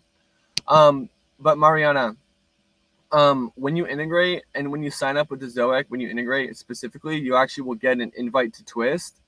So I would go through your email right now and just look up Twist and, find out and find that invitation there. But if you're not seeing an invitation to Twist, could you please open up a support ticket if you still can? and say, hey, I haven't gotten my invite to Twist. I need to get there. I did just send an article down in the comment section, Mariana, of how to access Twist and basically how to use it. But also, by the end of this live stream, Mariana, if you're saying, I saw the article you sent, I didn't find an invite to Twist, I need an invite. If you're comfortable with it, throw your domain down in your domain name down in the comment section, and then right after this, I can go and I can find, I can go to the back end of your site and I can basically make sure that you did get an invite. And if you didn't, I can send you a new one. Or if you already have one, you lost it, I can send you a new one. Or basically, I can just help you from there on and then out. If you're not comfortable putting your domain name down in the comment section, I totally understand. Just let me know, and I'll put my email, my Zoic email, down in the comment section, and that way you can just reach out to me individually and say, hey, Charlie, I was with you this morning. I need access to Twist. And I can just go through and I'll find your account from there. You can just email it to me, so that way you don't have to put any information out here that you don't want to. Pratik says, I publish new posts every day. Is there a need to clear Clash for whole domain to show post on website homepage? No. So I did touch up on this a minute ago, but if you're using WordPress, find the CDN management article that I sent. It's actually 2 comments below your comment, Pratik, and basically you can set up automatic caching, so that way that you're posting every single day, you don't have to manually clear anything at all. And there's also a feature in there, and there's a little button you can click that says also clear for the home page. That way your most recent articles are also showing on your home page. But that's going to be your best avenue for clearing out old versions of your pages and making sure the new ones show. Rosika says, aka Roski, hopefully I said that right, Roski. He says, he or she says, I have a news website. Can I apply for Access Now program? Absolutely. There's tons of news sites on there that are doing very well. As long as it meets all of the basic ad policies for monetization, you can show ads without any issues. But yes, you can absolutely do that. I will also say that your name sounds exactly like one of my favorite skateboarders. His name's Oscar Rosenberg. He goes by Oski. I'm not going to go down that path, but I thought that was cool. I love your name. Roski is super cool.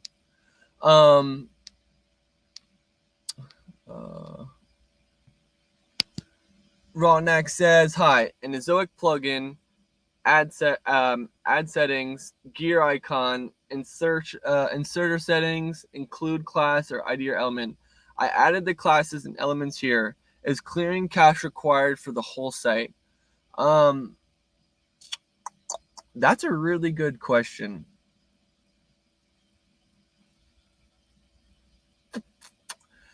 I would create the rules, Rawnek, and then what I would do is I would not clear your cache right away, but I would find one of the URLs that has the class or element or ID that you wanted to skip. Copy that URL, put it in an incognito tab of your dashboard, and clear the cache just on your browser, not for your domain. So that way you're seeing like the newest version of it. And if you're still seeing placeholders added to the rules you created, first I would check to make sure that the rules created correctly. And then secondly, I'll go through and make sure and see, what, actually the cache does need to be cleared. And that's actually something I can go over to the developer that actually built out this entire tool for you guys, the automatic placeholders through the plugin and this insertion rules. And I can basically go up to him and say, hey, my publishers created these rules. There's actually, the rules apply to a lot of pages. Is there a way we can build out that when you create these new rules through these insertion rules, that it clears cache for those pages automatically? And I'm sure that's something he can set up and configure if it's not already. So that'd actually be really good for me to know. Ronak, could you test that for me and let me know? And if you do need to clear the cache, I'll basically ask him to build this out so you guys don't have to do that moving forward, and kind of just make it more automated going ahead.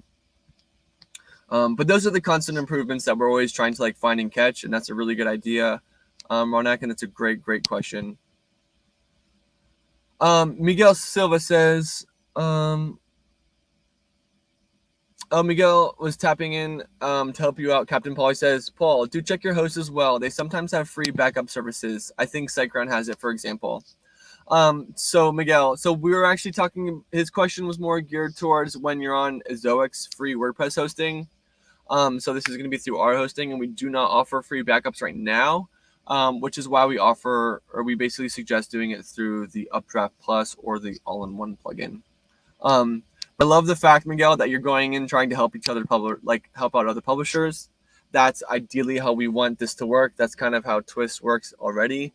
To add on top of that, Miguel, I don't think I've seen you in here in these live streams before, so I'd like to say hello, welcome, thanks for joining, thanks for helping out fellow publishers. I love that so much. Oscar SH says, is it okay to mix ads with some more static ads for my own products? So you will actually, Oscar, so I would say no to this question. That is not okay more than yes, because if you are having, let's say you have 10 placeholders on a page, so our AI is basically going to say, I have 10 potential ad locations, let's test 6 of them. But let's say you have 5 advertisements that are static that our AI cannot recognize. You're now might be serving 11 advertisements in total, which might dilute your pages and be quite an issue. So what you're actually going to have to do is you're actually going to have to wrap your personal ads or whatever ads you're talking about, Oscar, in a Zoic code. So that way our AI says, hey, if you're going to show your own personal static ad, at least our AI can say, we recognize that an ad is being served right here, so let's not serve one right next to it. So it's not more of like, let's take over the page and have the AI run the whole page. It's more letting the AI know exactly how the layout and the page is being served in order to optimize the ads. Because if you're showing 3 of your own ads, the AI will say, okay, that's fine. Let's just show 3 on top of it instead of 7, in total. So yeah, you'll probably want to wrap your own ads. If there's more context behind your question, I think that's something we can look into more again through Twist. But to answer your question here objectively without seeing exactly how it's set up, I would say it's not okay because it'll kind of disrupt the way the AI performs and learns your site. Gareth says, I have 267 products. I was hoping for a mass edit. Gareth, I don't remember your previous question. Oh, I have an online store on my site. Is it possible to disable adverts in the main section for all products? So, and he was saying, I have 267 products. I was hoping for a mass edit. So I'm assuming you have 267 products on a handful of different pages. And I'm curious if these are like affiliate links or if these are like, products you're trying to sell that you make your own. I think there might be a little bit more context we need to know behind here. But if you're looking for a mass edit, that'll be by disable ads per page. But again, this is going to be something we'll probably have to look into a little bit more to ensure that you're not missing out on potential revenue, but you're also not hurting the current sales for your products, because it sounds like 267 products is a ton, and I'm sure that's the main focus for your site. So we don't want to dilute and take away from those potential sales. So Gareth, it'd be great if you could just go down and post that into us, and I'd love to help you out. Tanzil says, how can I optimize ads to load fast? So this is basically where Leap will show everything you need to improve in terms of loading the content of your site first. I think this is way more important than loading ads fast. Ads do load very fast, but we always load content first. Tinziel, I know you've been in here a couple times before. Welcome back. But I know we've talked about programmatic bidding in the past, and essentially the way it works and the way Ezoic is so amazing is that it basically creates a mini auction for all of your advertisements. So if I were to visit your page right now, Tinziel, the content would load first, and as I make the request, programmatic bidding is already taking place. Like this mini auction is going on between all these different networks for that inventory. So it's okay if the content loads and then the ad loads, a second later, basically because during that 1 second time, you're having a bunch of ad networks saying, oh, I'll bid X amount of money. Oh, we'll all bid X amount of money more. Oh, we'll all bid X amount of money more. And then eventually one of those bids will be accepted. And then that way it'll assure that you're earning as much as possible for each location. And that little second, variance between the content loading and the ad loading is totally okay because your users aren't coming to your pages to view ads. Let's be real. They're coming to see the content on your pages. So it's better to focus on what Leap has to offer under the speed section of your dashboard opposed to focusing on ads loading fast. Kumar says it is not showing pending. Okay, so that's good. That means mediation is all set up for you then. The only reason why mediation is showing $0 for earning is just because Ezoic is paying out more than the mediation partners.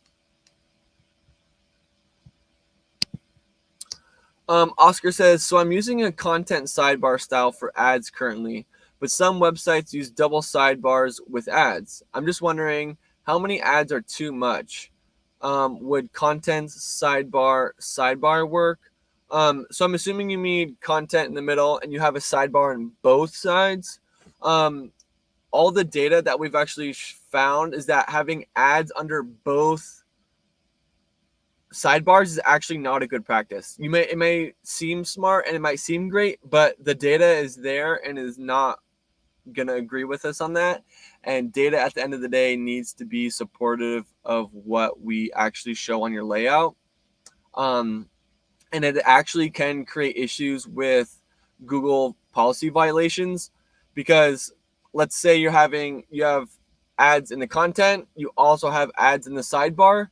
You probably also have a top of the page ad that's going to be rather big, and you probably have a floating bottom of the page ad. So if you were to load a page with all of that, your content is going to be very diluted with ads and, will actually hurt the user experience. And as you guys know, or hopefully are learning, is that the AI is built out to optimize the user experience. It's not built out to optimize earnings. It does because it finds out that your users are having a better time on your pages, which is why you're seeing more earnings. But the AI is built out to ensure that your users are having the best possible experience on your page. And diluting it with a ton of ads can create a lot of issues.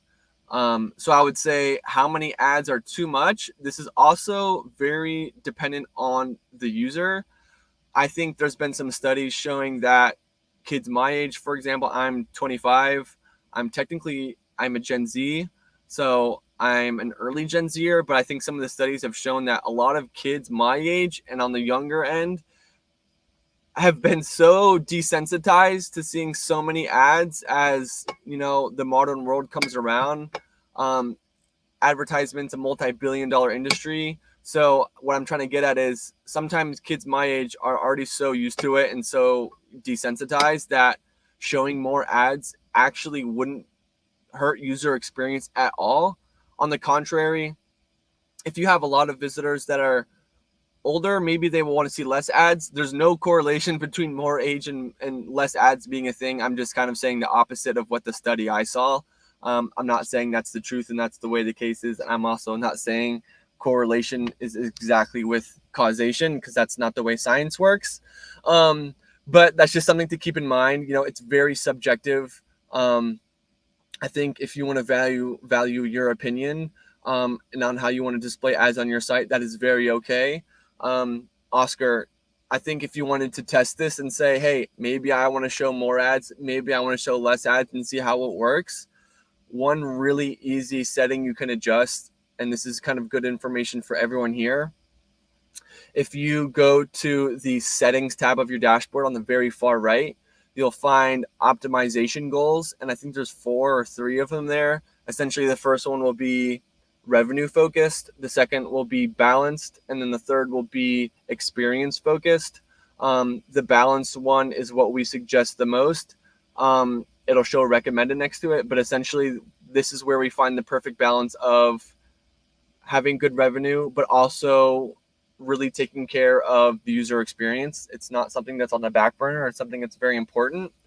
But you're saying, hey, I think I could get away with showing more ads on my site, and I'm okay with testing that. And I think personally it looks fine. So Oscar, find that optimization goals under the settings tab of your dashboard. And if that's the area you want to go to, you can actually click revenue focused, and that'll basically change the mindset of our AI, right? So if our AI is geared towards optimizing experience and revenue at the same time, if you switch it to revenue focused, the AI might say, okay, let's try to drive up revenue a little bit more. Maybe we'll show another ad or 2 or 3 per page.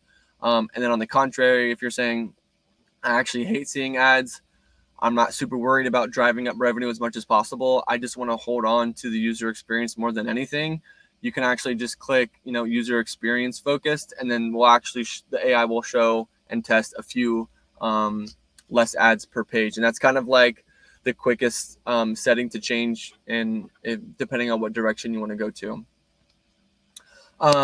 Mariana, yes, of course. I will post my email down below. If you guys want an invite to Twist, or make sure you're in Twist, if you guys email me and ask kind of generic questions, support questions, I'll probably send you straight to Twist. But if you guys do really want to get into Twist and you're not currently in there, just go ahead and email me really quick, and I'll make sure you're in there. But again, majority of my attention is going to be in Twist, because that's where we have hundreds of publishers looking for help. So I like to spend my time in there to make sure they get quick and easy answers. But yeah, my email's down there below. You guys are more than welcome to reach out, and I'll kind of point you in the right direction, depending on what you need.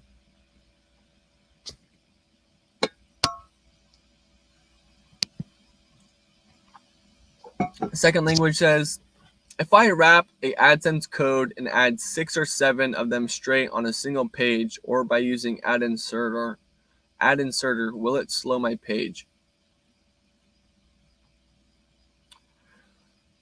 Little confused on exactly what your question is here. So if you're wrapping your AdSense code in a Zoic code, that's a good thing. That's a very good thing. But I'm curious what you mean by add 6 or 7 of them. What are them exactly? I'm assuming you're talking about Ezoic placeholders straight to a single page. It will not slow down your page. Adding more placeholders will not slow down your page. But yeah, I'm not sure exactly what your question is there. I'm sorry if I misunderstood that. If you could give me some clarification, that'd be beautiful. But yeah, I will say, kind of taking a part of this question, if you guys are showing AdSense ads before you're coming to Ezoic, there's a couple different things I want to touch on. If you're running AdSense auto ads and you don't want to wrap your code manually, what you can actually do is you can just set the Ezoic traffic to 100%. And then when you set that to 100%, we will automatically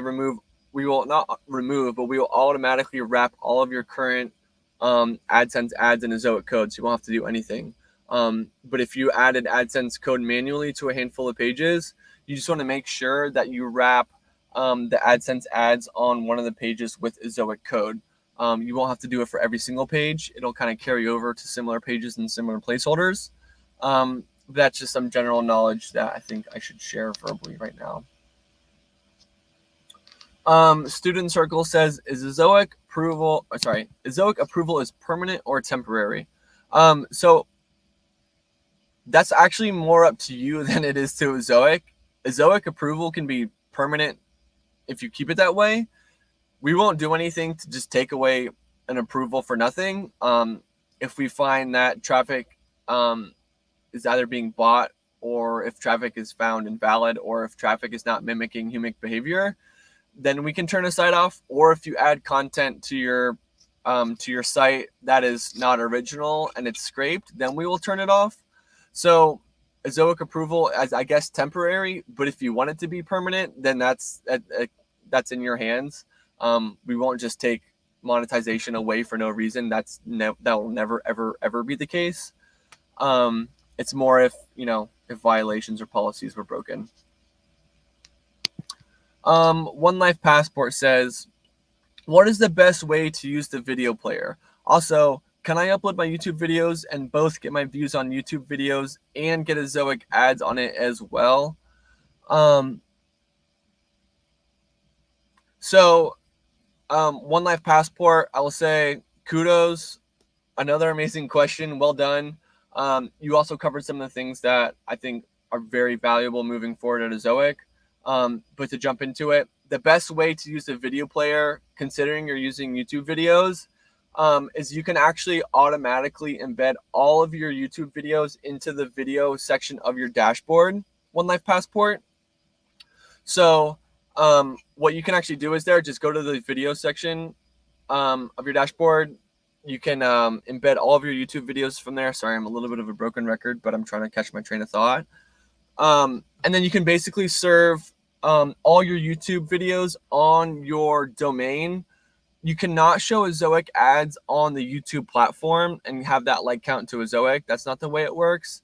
And I think the views, I'm not 100% sure. I can get more clarification on this, but the views on your YouTube pages will be counted in the Ezoic analytics, and I wouldn't imagine it happening for the YouTube, so you won't earn double. You're not going to be earning double for it.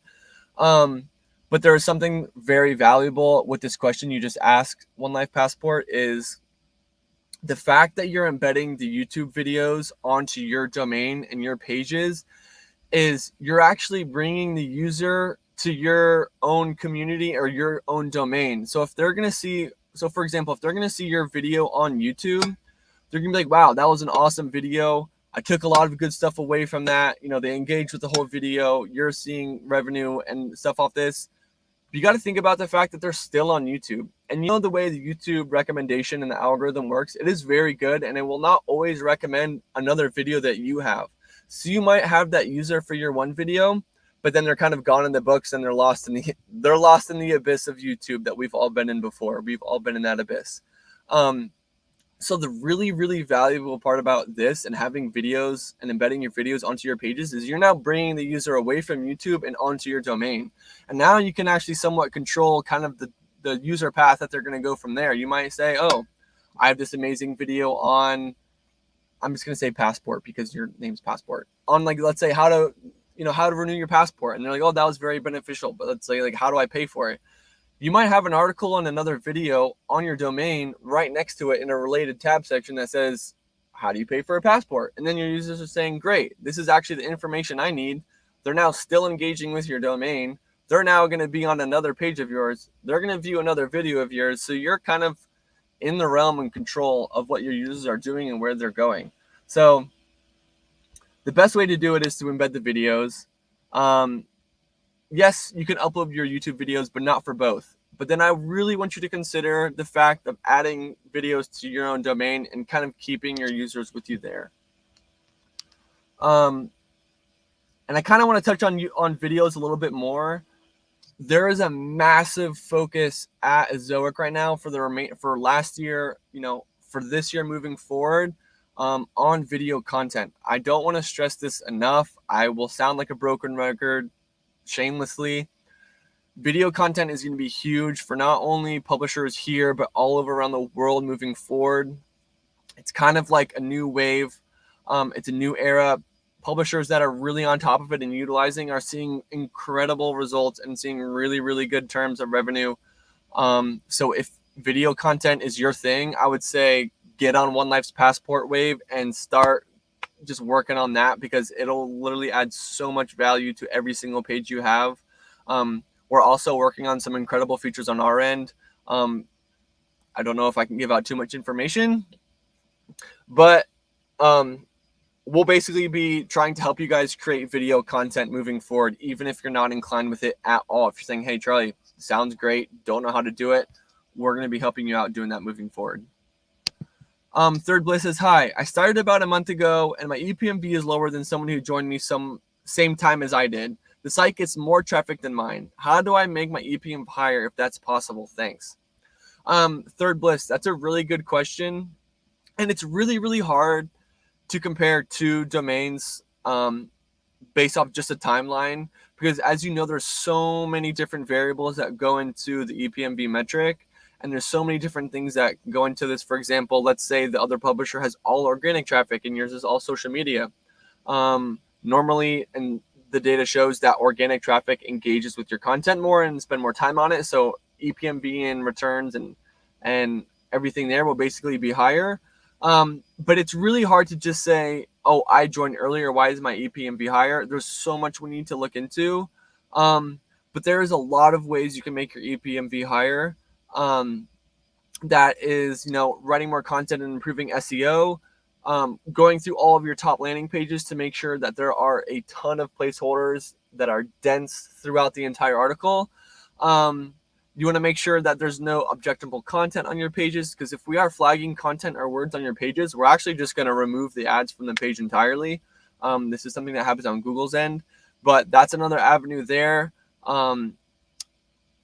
But yeah, there's a lot that we need to look into in terms of why an ePMV is low and where to and how to improve. So Third Bliss, if you've been in Twist before, could you please go ahead and post another Twist thread in Twist and say, hey Charlie, we were talking about ePMV. Can you please give me a quick look and just say and just see where I can be in, kind of improved in terms of that aspect. Before you go ahead and post that, I really want you to go through this article first. Right here, I'm going to post it down in the comment section. And it basically goes over the best practices for higher ePMV. So it won't go into incredible detail, but it'll actually cover a lot of what you need to do and set up. And I also want to touch upon, if you're saying, hey, I'm actually seeing a lower ePMV or earnings than, I thought as or expected. More often than not, it's just something with your setup that's not fully optimized. So that article is a really good start, Third Bliss. Excuse me, sorry about that. But then also the levels dashboard actually breaks down the 4 different levels of basically your optimization opportunities from a beginner to an advanced expert kind of level. And it'll go through all the different things you want to make sure that you're dialed in to make sure that, you're not missing out on any optimization opportunities. So yeah, that's kind of a good start. That article and then your levels dashboard.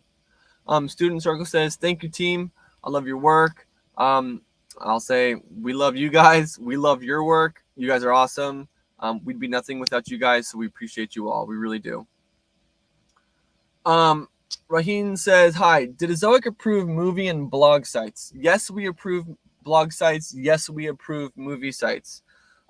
We do not approve movie sites that are like playing videos that you do not own. So if you created a movie, head to toe, produced, shot, film, and you own it, you can show and stream that video or the movie on your site. You cannot stream movies or other networks onto your blog and monetize them. I want you guys to think about, let's say for instance, Student Circles has a house, and let's say he owns that house. Raheen, we can't go to his house and say, oh, I'm going to sell this house for $500,000. Well, you don't own that house. You can't make money off it. It's the same idea here. You can't stream and monetize content you do not own. So yes, we approve movie and blog sites. The movie sites that we see perform really well and get approval and don't get any violations are sometimes like when people write reviews on movies. Those do really well. I think if you're really into cinema and you're really into offering your own insight and you're into writing, writing movie reviews is a great way to do this. Predict says, I think if I start using premium ads, then my regular Zoic ad revenue will decrease by some amount, since premium ads will take space of regular ads, leads to lower regular ads revenue by some. I think you have the right idea here, but not quite. So premium ads actually just add a couple more networks to that can bid on your inventory, like a couple more partners. So you actually you're not losing revenue, and you're not losing regular ads. There's no such thing as regular ads, I'll also say. So you're not seeing lower terms of revenue. And if you guys are invited to premium, it's basically a guarantee that yeah, you do have to pay for it a little bit, and you can also pay for it by your earnings, but there's a guarantee that you'll earn more than you have to pay. So let's say you're earning $10 right now, you're invited to premium, you have to pay $1, you're going to be earning more than $11. So your return on investment will be higher than what you actually have to pay. Oh, One Life Passport. Haha, thanks, bro. You can call me Austin if that's easier for you. I'll go by Austin. I for sure will do that. Sorry about that, Austin. Suan says, my website, hollyreviews.us, is a movie review related website. I just discuss about the latest movies, but nothing promotions or use of sexual content. But why Zoic denies my website for adult content, please check. This is something, can you actually post this in a thread in Twist really quick for us, and we can actually go through and make sure that we didn't make a mistake here. Sometimes when we flag something for prohibited content, it'll give you a list of reasons, and sometimes it might say adult content, but that's not saying is exactly what was found. It's saying you kind of fall, let's say we denied your site for the content based on policy violations. It might not be every one of those bullet points, but it might be one of them. So I can go through and double check. But if you're running a movie review related website, that's totally fine. There's no issues with that there.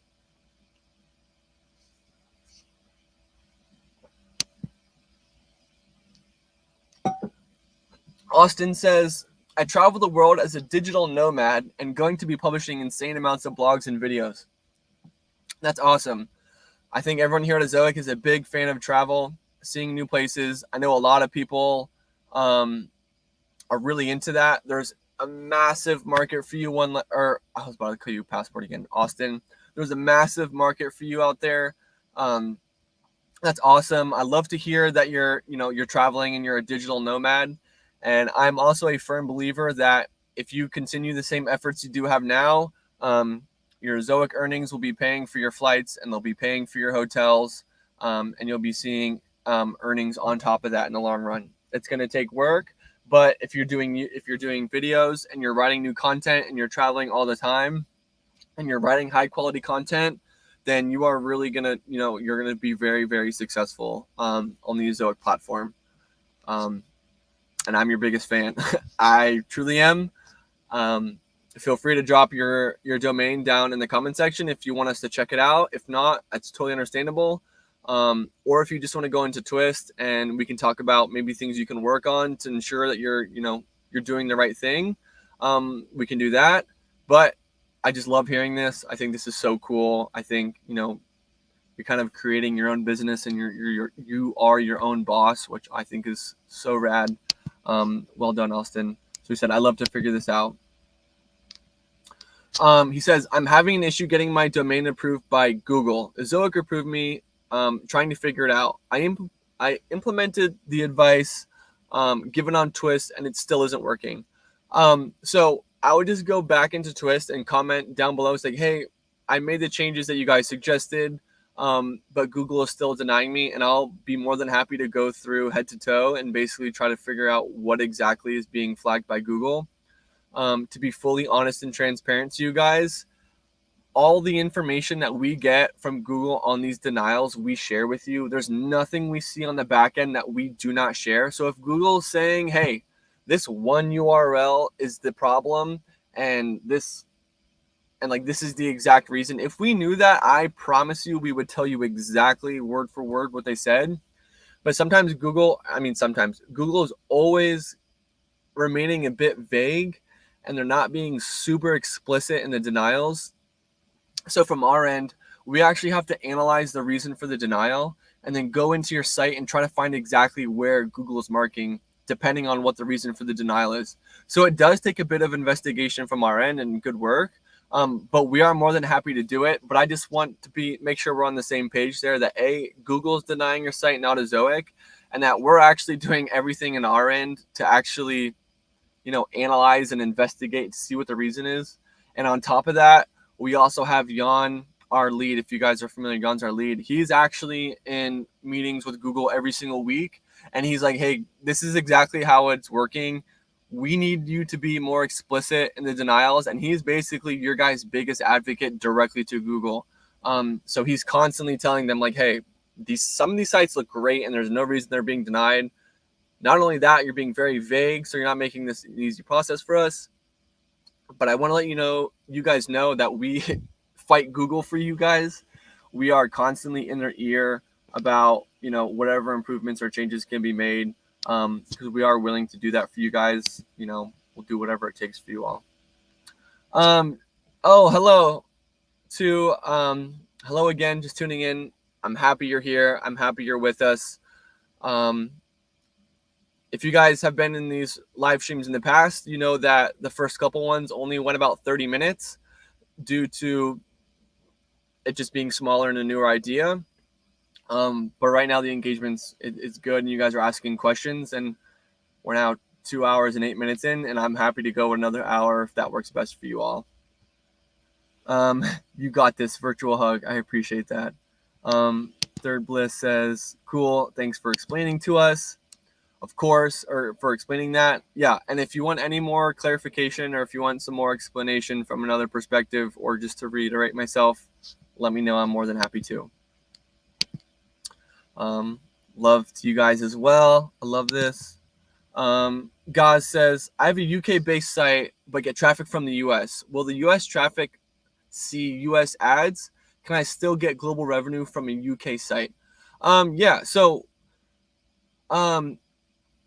the ad index will be from where your users are. So regardless, I'm kind of confused when you said you have a UK site. So do you have a UK-based knowledge site, or are you a UK-based publisher with US traffic on your site? Because wherever the traffic is coming from is basically where you're going to get paid out from. So it doesn't matter if you're in the middle of Asia and you have all US traffic, you're going to get paid out for those US visits. I also want you to think about the type of ads you see. So the ads are going to be specific to the user. So depending on the data that they have available and where you're located, will kind of come into play there. So for instance, Gaz, if I were to go to the same exact page on your website that you were, we both might see different A, number of ads on the page, B, different layout and sizes of ads on the page, but C, also we might see different categories of page. So different categories of your advertisements. So personally, I'm always on my computer in my free time looking at car stuff. I love looking at, skateboarding. I love looking at adventure sports. I love looking at your guys' sites. So considering the fact that I'm always looking at car stuff, a lot of the times when I go to a website or one of your guys' websites, I'm seeing advertisements for cars. That's kind of just how, that works, as you guys know. So the advertisements I see will be individualized to the user. The size is where the variance comes in the AI, but the actual ad being served, it depends on the ad network bidding, not Zoic. So that's kind of something to consider there. But the fact that you have US traffic is great. If you have UK traffic, that's also really great. Hopefully I answered your question there okay. Amanda says, hi, new here. I just started a new blog and it's a new site. I posted around 20 plus articles, but the traffic is almost like zero. Can I apply for access program with my new site without any traffic? Yes. Amanda, you're more than happy to do that. If the traffic is zero for a while, we might not just be able to complete the review. I talked about this a bit earlier, but I'll touch upon it again now since you're new. I'll take a farther step back. I want to say, welcome. Thanks for joining. My name is Charlie. You'll see me, all over support and all over Twist. I'm with the onboarding team and I'm with kind of like, I would say I'm just here to help you guys out. That's more my job. But yeah, you can apply for monetization right now. We do 2 different kind of reviews, essentially similar to how Google does it. We actually review all the content on your page to make sure that's original and abides by all policies and all the categories okay. But then we actually review all the traffic. That's kind of the second part of the review, just to make sure that your users are real and high quality. So if you're seeing 0 visits a day, that's fine. We just won't be able to complete the review.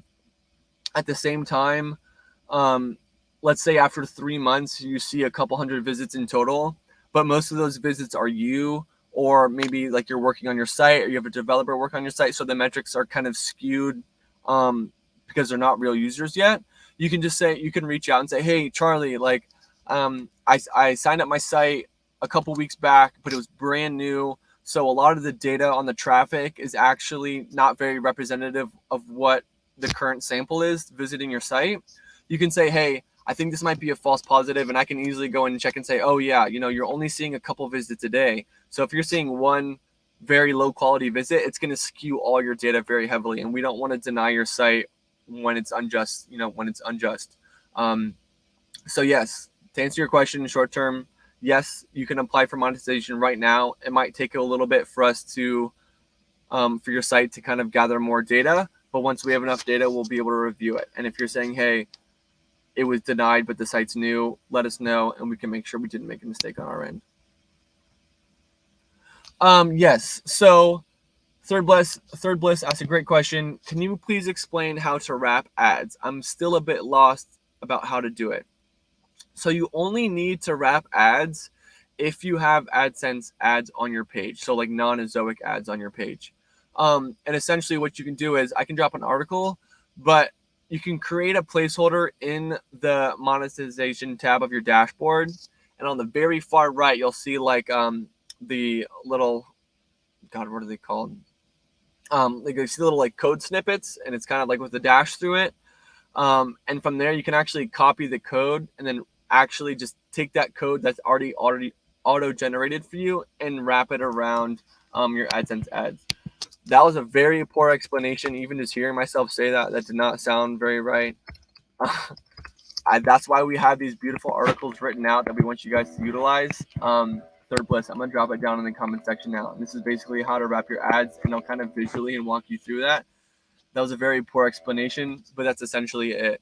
I said this earlier, I don't know if you heard, but if you are using AdSense auto ads, Third Bliss, you can simply turn Zoic traffic up to 100%, and we will automatically wrap all of your ads for you, so you don't have to do anything on your end. But I just added that article down for you so you can kind of actually walk through it, because my explanation was subpar, and I'm not even going to lie. Austin asked, how can we make the most of Pinterest and Google Discover to bring traffic to our sites? I'm not super inclined on growing traffic through Google Discover. I'm not sure exactly how it works. I'm going to make an assumption. This is not 100% accurate or fair one, but I'm going to say that Google Discover probably uses the same or similar algorithm as Google Search Console. Please correct me if I'm wrong. So I would think the best way in terms of Google Discover is to continue to work on SEO and also improve your Core Web Vitals score.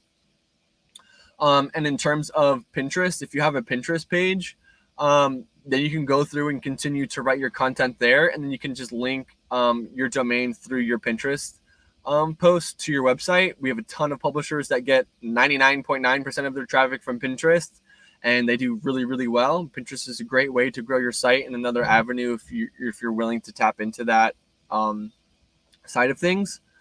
So yeah, probably not the best answer there as well, but I would say attack the Google side of things as you would Google Search Console, and work on Core Web Vitals and SEO. And in terms of Pinterest, just continue to post on your Pinterest, grow your following there, and then link your domain through all your posts.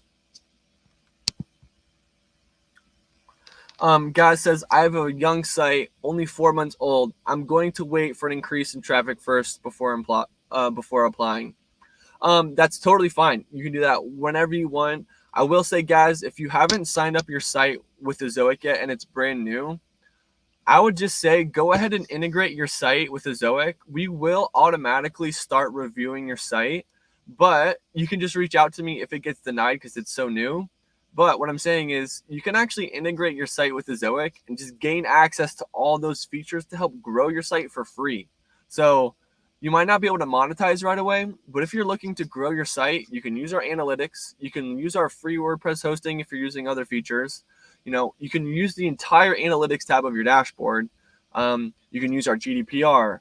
You know, you can use all these amazing features. You can use our video. You can use all these amazing features to help you grow your young site, even if it's not ready to be reviewed yet. And you can say, all right, Charlie, I'm going to sign up and integrate my site now so I can use all the features to help grow it.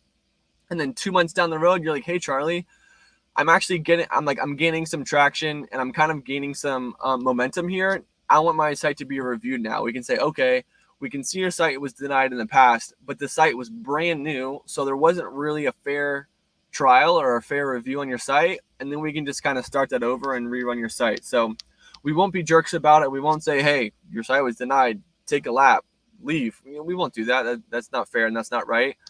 I would say just go ahead and integrate your site, and then we can review it again later on. But I think with a really young site, the Access Now program is so vital to growing your site.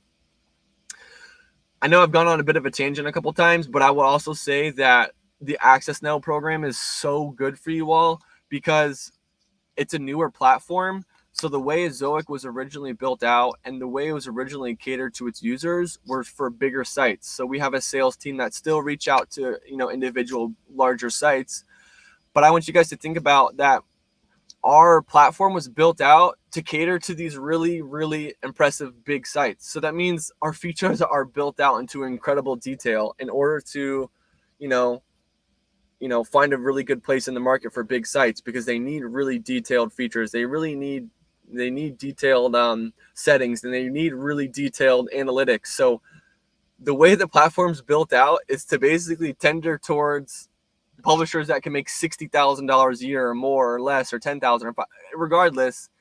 The way the platform is built out is for really good sites. So it's very impressive and amazing that we can just, get you guys on here with all the benefits and all the features of the bigger sites. Excuse my quick rant. Amanda says, is it true that if my site didn't get approval, I have to wait 60 days to apply again? I saw this question on Reddit thread. I can't find any real answer on this. Hopefully you'll give it an answer. So if your site is actually already has the ball kind of moving, and let's say your traffic is very invalid and we do deny it, we will actually make you wait 6 months time for you to kind of, get rid of the invalid traffic and then start to improve your traffic to mimic real users. Because it's not an overnight process for you to kind of turn around those metrics like that.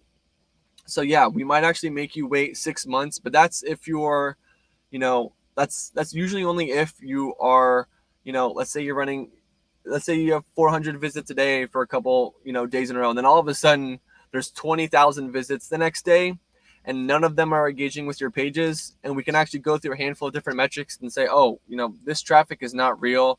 We're going to have to turn the site off. And because it was a somewhat malicious move, trying to basically gain money off fake visits, we will make you wait 6 months. But then again, if you're not going to try to deceive this and try to earn free money, then we'll be more than happy to say, oh, this is just a false positive. We can turn your site back on. Let's say if your site's small. But yeah, essentially, if you're not doing anything to send, fake traffic or to send invalid traffic to your site, you'll never have to worry about reapplying or waiting 6 months time. It's not the way it's going to work. Zoic does not want to turn away any customers that are coming to work with us. That makes no sense for us or you. God says, oh wait, sorry, I skipped ahead. Cool. Thanks, Charlie. Huge thanks. Yes. Oh, so he has a UK site, but US traffic. Okay, cool. Yeah, no issue with that at all. I'd love to check out your site later, guys. If you're comfortable posting it in Twist, I'd be more than happy to check it out. Guys says, personally, I really want to get to grips with the ad placement and sizing first. I've seen many sites that seem to have badly sized ads and it ruined the look of a site. So you're exactly right. Sometimes the setups can be very individualized, and sometimes they can be sporadic, but you also got to think about the way we build out our placeholders and how we want to add them. We can't really do it universally. What I say that is, I wish we could create a perfect algorithm to have ads perfectly in every location right off the bat.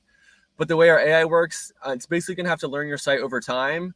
And obviously, guys, your site might be completely different from Amanda's site. So you guys might even have the same, let's say you both are using Ezoic WordPress hosting, you're using the same theme.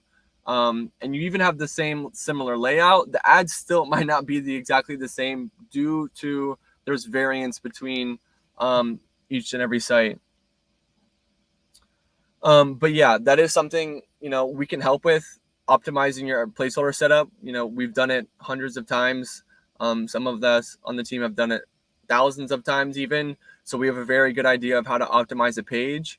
And guys, if you're like, oh, I'm kind of struggling with this, we also have basically a team that goes through and sets up your placeholders for you. You do need to add placeholders originally first, and then after you do that, you can basically submit your placeholder setup to be reviewed by someone on our team, and we can go through and make changes on your end. But I think serving ads in the right locations and the right sizes right off the bat is something that Ezoic works on a day-to-day basis.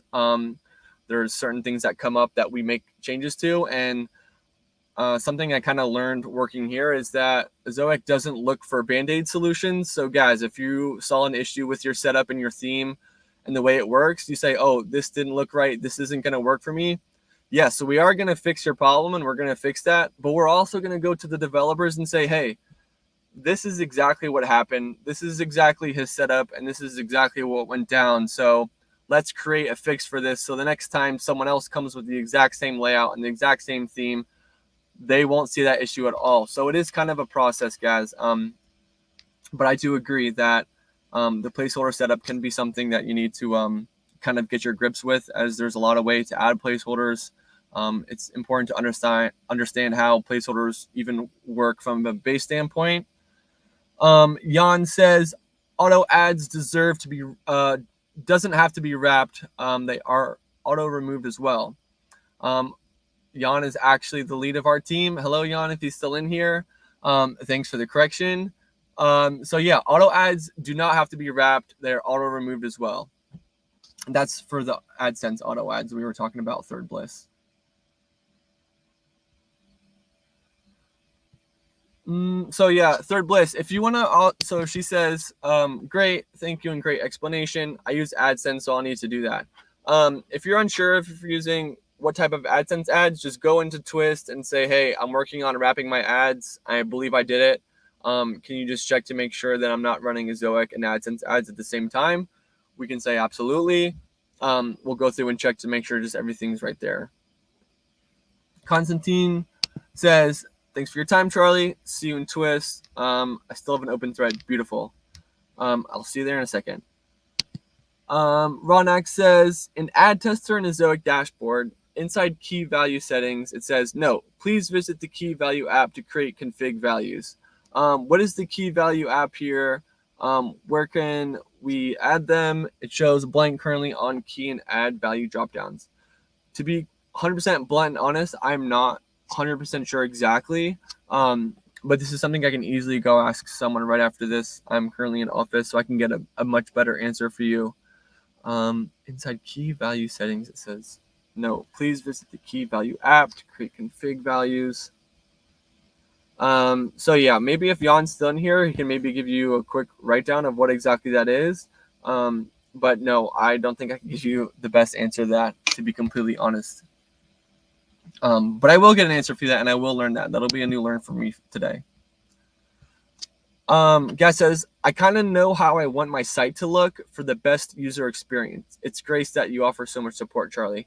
So yeah, I think there is more of a universal good experience, but I do want you to understand how individualized that can be from one user. Me and you guys probably have a similar idea of what we like to see on a page, but there's also tons of users and tons of traffic that might actually prefer something very different. And so the beauty of the AI and adding more placeholders is that, yeah, sometimes at the beginning, the AI will test certain ads in certain sizes and certain layouts that don't perform well, but the AI will basically calculate this and understand this and test it less in the future. So it will move over time to a better setup universally than it would be if you said, hey, I want this ad here, this ad here, this ad here, this ad here for everyone. The AI over time will say, actually, your users say this, and this is kind of be like the universal setup for most users. But then again, it is very subjective. But guys, I'd probably agree with you on a lot of the certain ads and the locations you want to set up. But he also says, I'm a newbie, not sure what Twist is. Okay, so Twist is basically where we give all of our support for this program. It is a third-party app, but you can find a link to your Twist threads in your dashboard in the very bottom right. I will throw down this article again, basically how to access and how to use it. Here we go. I'm gonna throw that down in the comment section right now. So guys, can you please go and just make sure you have access to this right now to Twist? Because if not, I can either have you send me your domain name in the comment section below, and I can make sure that you are invited, or send a new invite, or to make sure you're all set up and in there. If you're not comfortable posting your domain name down in the comment section, I'll just put my email down in the comment section. That way you can copy my email. You can just send me a quick email and say, hey, I need to make sure I'm in Twist because I want to make sure you're in Twist. That's where we spend 90% of our time in support. So yeah, if you're new, we want to make sure you get into Twist for sure.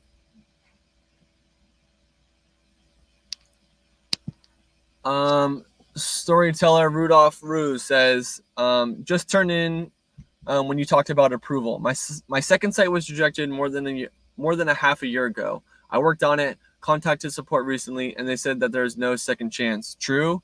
So yeah, it kind of depends on the reasons for the past denial. But Rudolph, yeah, I don't know what the reason for the denial was, or kind of maybe like severity of what the issue was.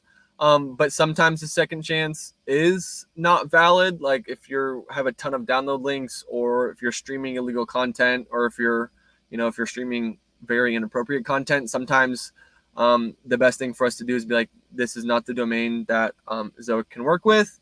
But if you're like, hey, my site does abide by all the policies, and I did work really hard on getting organic traffic, head to Twist, post your second domain that got rejected down in the thread, and I can just touch up on it and say, I can see the improvements.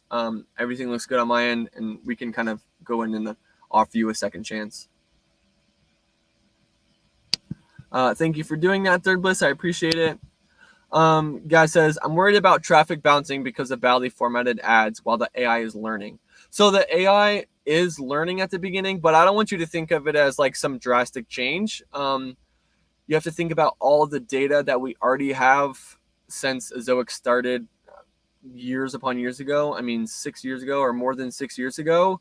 It's not based off just your own site traffic. I think the way the AI works originally, and the way I test it, it's not super sporadic and crazy random.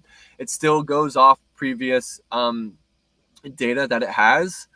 So while it will be individualized to your setup, it won't be like, let's show 15 ads off the bat and ruin UX or ruin the user experience. And it's also not going to be like, let's just show one ad to preserve user experience and not test it. There's a happy medium that the site goes through and learns. So it's not super crazy. Again, guys, if you're more comfortable with, if you're really concerned about user experience, which, I hope you are, as we are as well, I would set up a bunch of placeholders, more than a few, and then go into the settings tab of your dashboard, find optimization settings, and just click user experience focused. And essentially the AI will say, we can test a couple of variations of your site layout, but we're going to make sure that the primary focus is user experience and that bounce rate does not go berserk.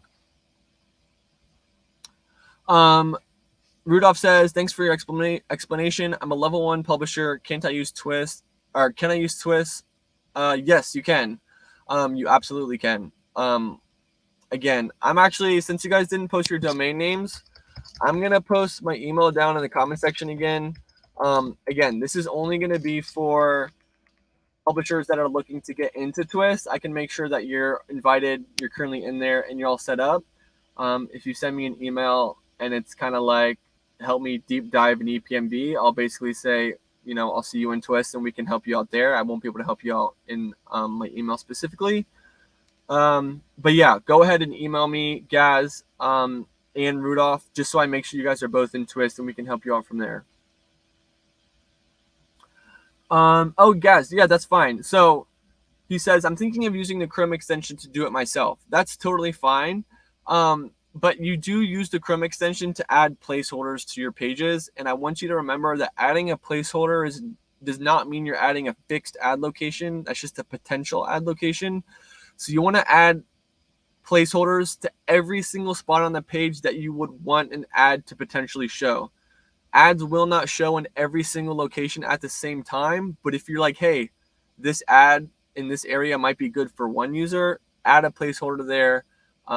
Use the default sizes for that current location, and then just let our AI learn from there. But I totally understand your concern. It's very valid.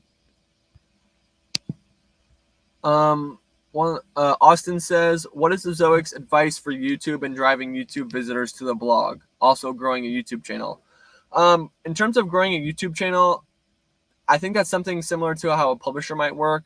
But I think of everything I've read online and all the successful YouTubers, I think there's something to say about the consistency of posting videos and relevant videos.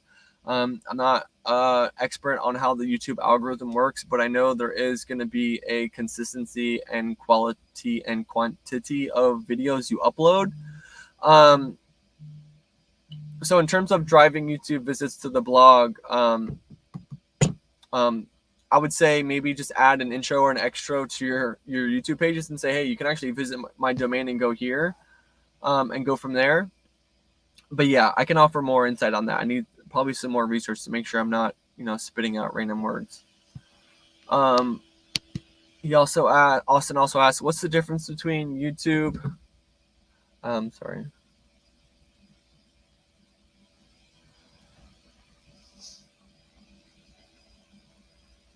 Something was going off on our company messages. I just want to make sure there's no wildfires. Austin says, what's the difference between YouTube SEO versus blog versus Google SEO? So I don't think there's much of a difference between blog and Google SEO, if I'm not mistaken. I'm not sure exactly how YouTube SEO works. Again, I'm not an expert there, but we can offer tons of advice on Google SEO. Again, I think it'll be better to know exactly where your setup is at currently and kind of know in the direction it needs to be going in. That's easier said, to be done than said. There's a lot we need to look into there, but we can help you a lot with that, Austin. Beluga family, can you explain how, first off, I love that name. Can you explain how bank transfer with Wise works? We just only have to enter our bank details and choose the Wise option. That is correct. And she says, what if we don't have a Wise account and this works internationally? Then you can create a Wise account, and then fill out all the payment information in the Ezoic dashboard. But then you also want to go into your Wise account and make sure everything is set up there in terms of billing, tax information. You also want to make sure, Beluga, that your tax and billing and everything information is also filled out on the Zoic side, or else we won't be able to pay you out. And to offer more insight on that, I'll drop an article for you in the comment section right now. All right, everyone, I'm all caught up on questions. I'll give you another minute or two to ask another question if you would like. But I would love to say, thank you so much for joining me today. This is, we're 2.5 hours in. It only felt like 45 minutes. It's fun. I love talking to you guys. I think, doing this through both Facebook and YouTube has been very beneficial for you all. But I really want you guys to give us your 2 cents on what you guys like and don't like. There's no issue if you hate something. If you hate something, someone else probably hates something, and we'd be more than happy to make changes on our end. We really just want to gear this towards benefiting you as much as possible. Why am I so good at this? It's because Jan taught me how to be so good at this. But yeah, Austin, I still have my coffee. Don't worry. We're getting to the bottom of my mug. Maybe that's why I'm wrapping this up. But yeah, I wouldn't be able to get through this with so much coffee. But yeah, again, thank you guys so much for joining. This is quickly turning into my favorite part of the week. This is not going to be a one-time-a-week thing moving forward. As I told you, we have a special guest next week. I'll introduce you to her, and that'll basically free up more time on our end to do more of these live streams, as you guys seem to be liking this just as much as I am. But thanks to everyone that's new for coming. Thanks to all the returning visitors. I love to see you all, and I'll see you guys next week.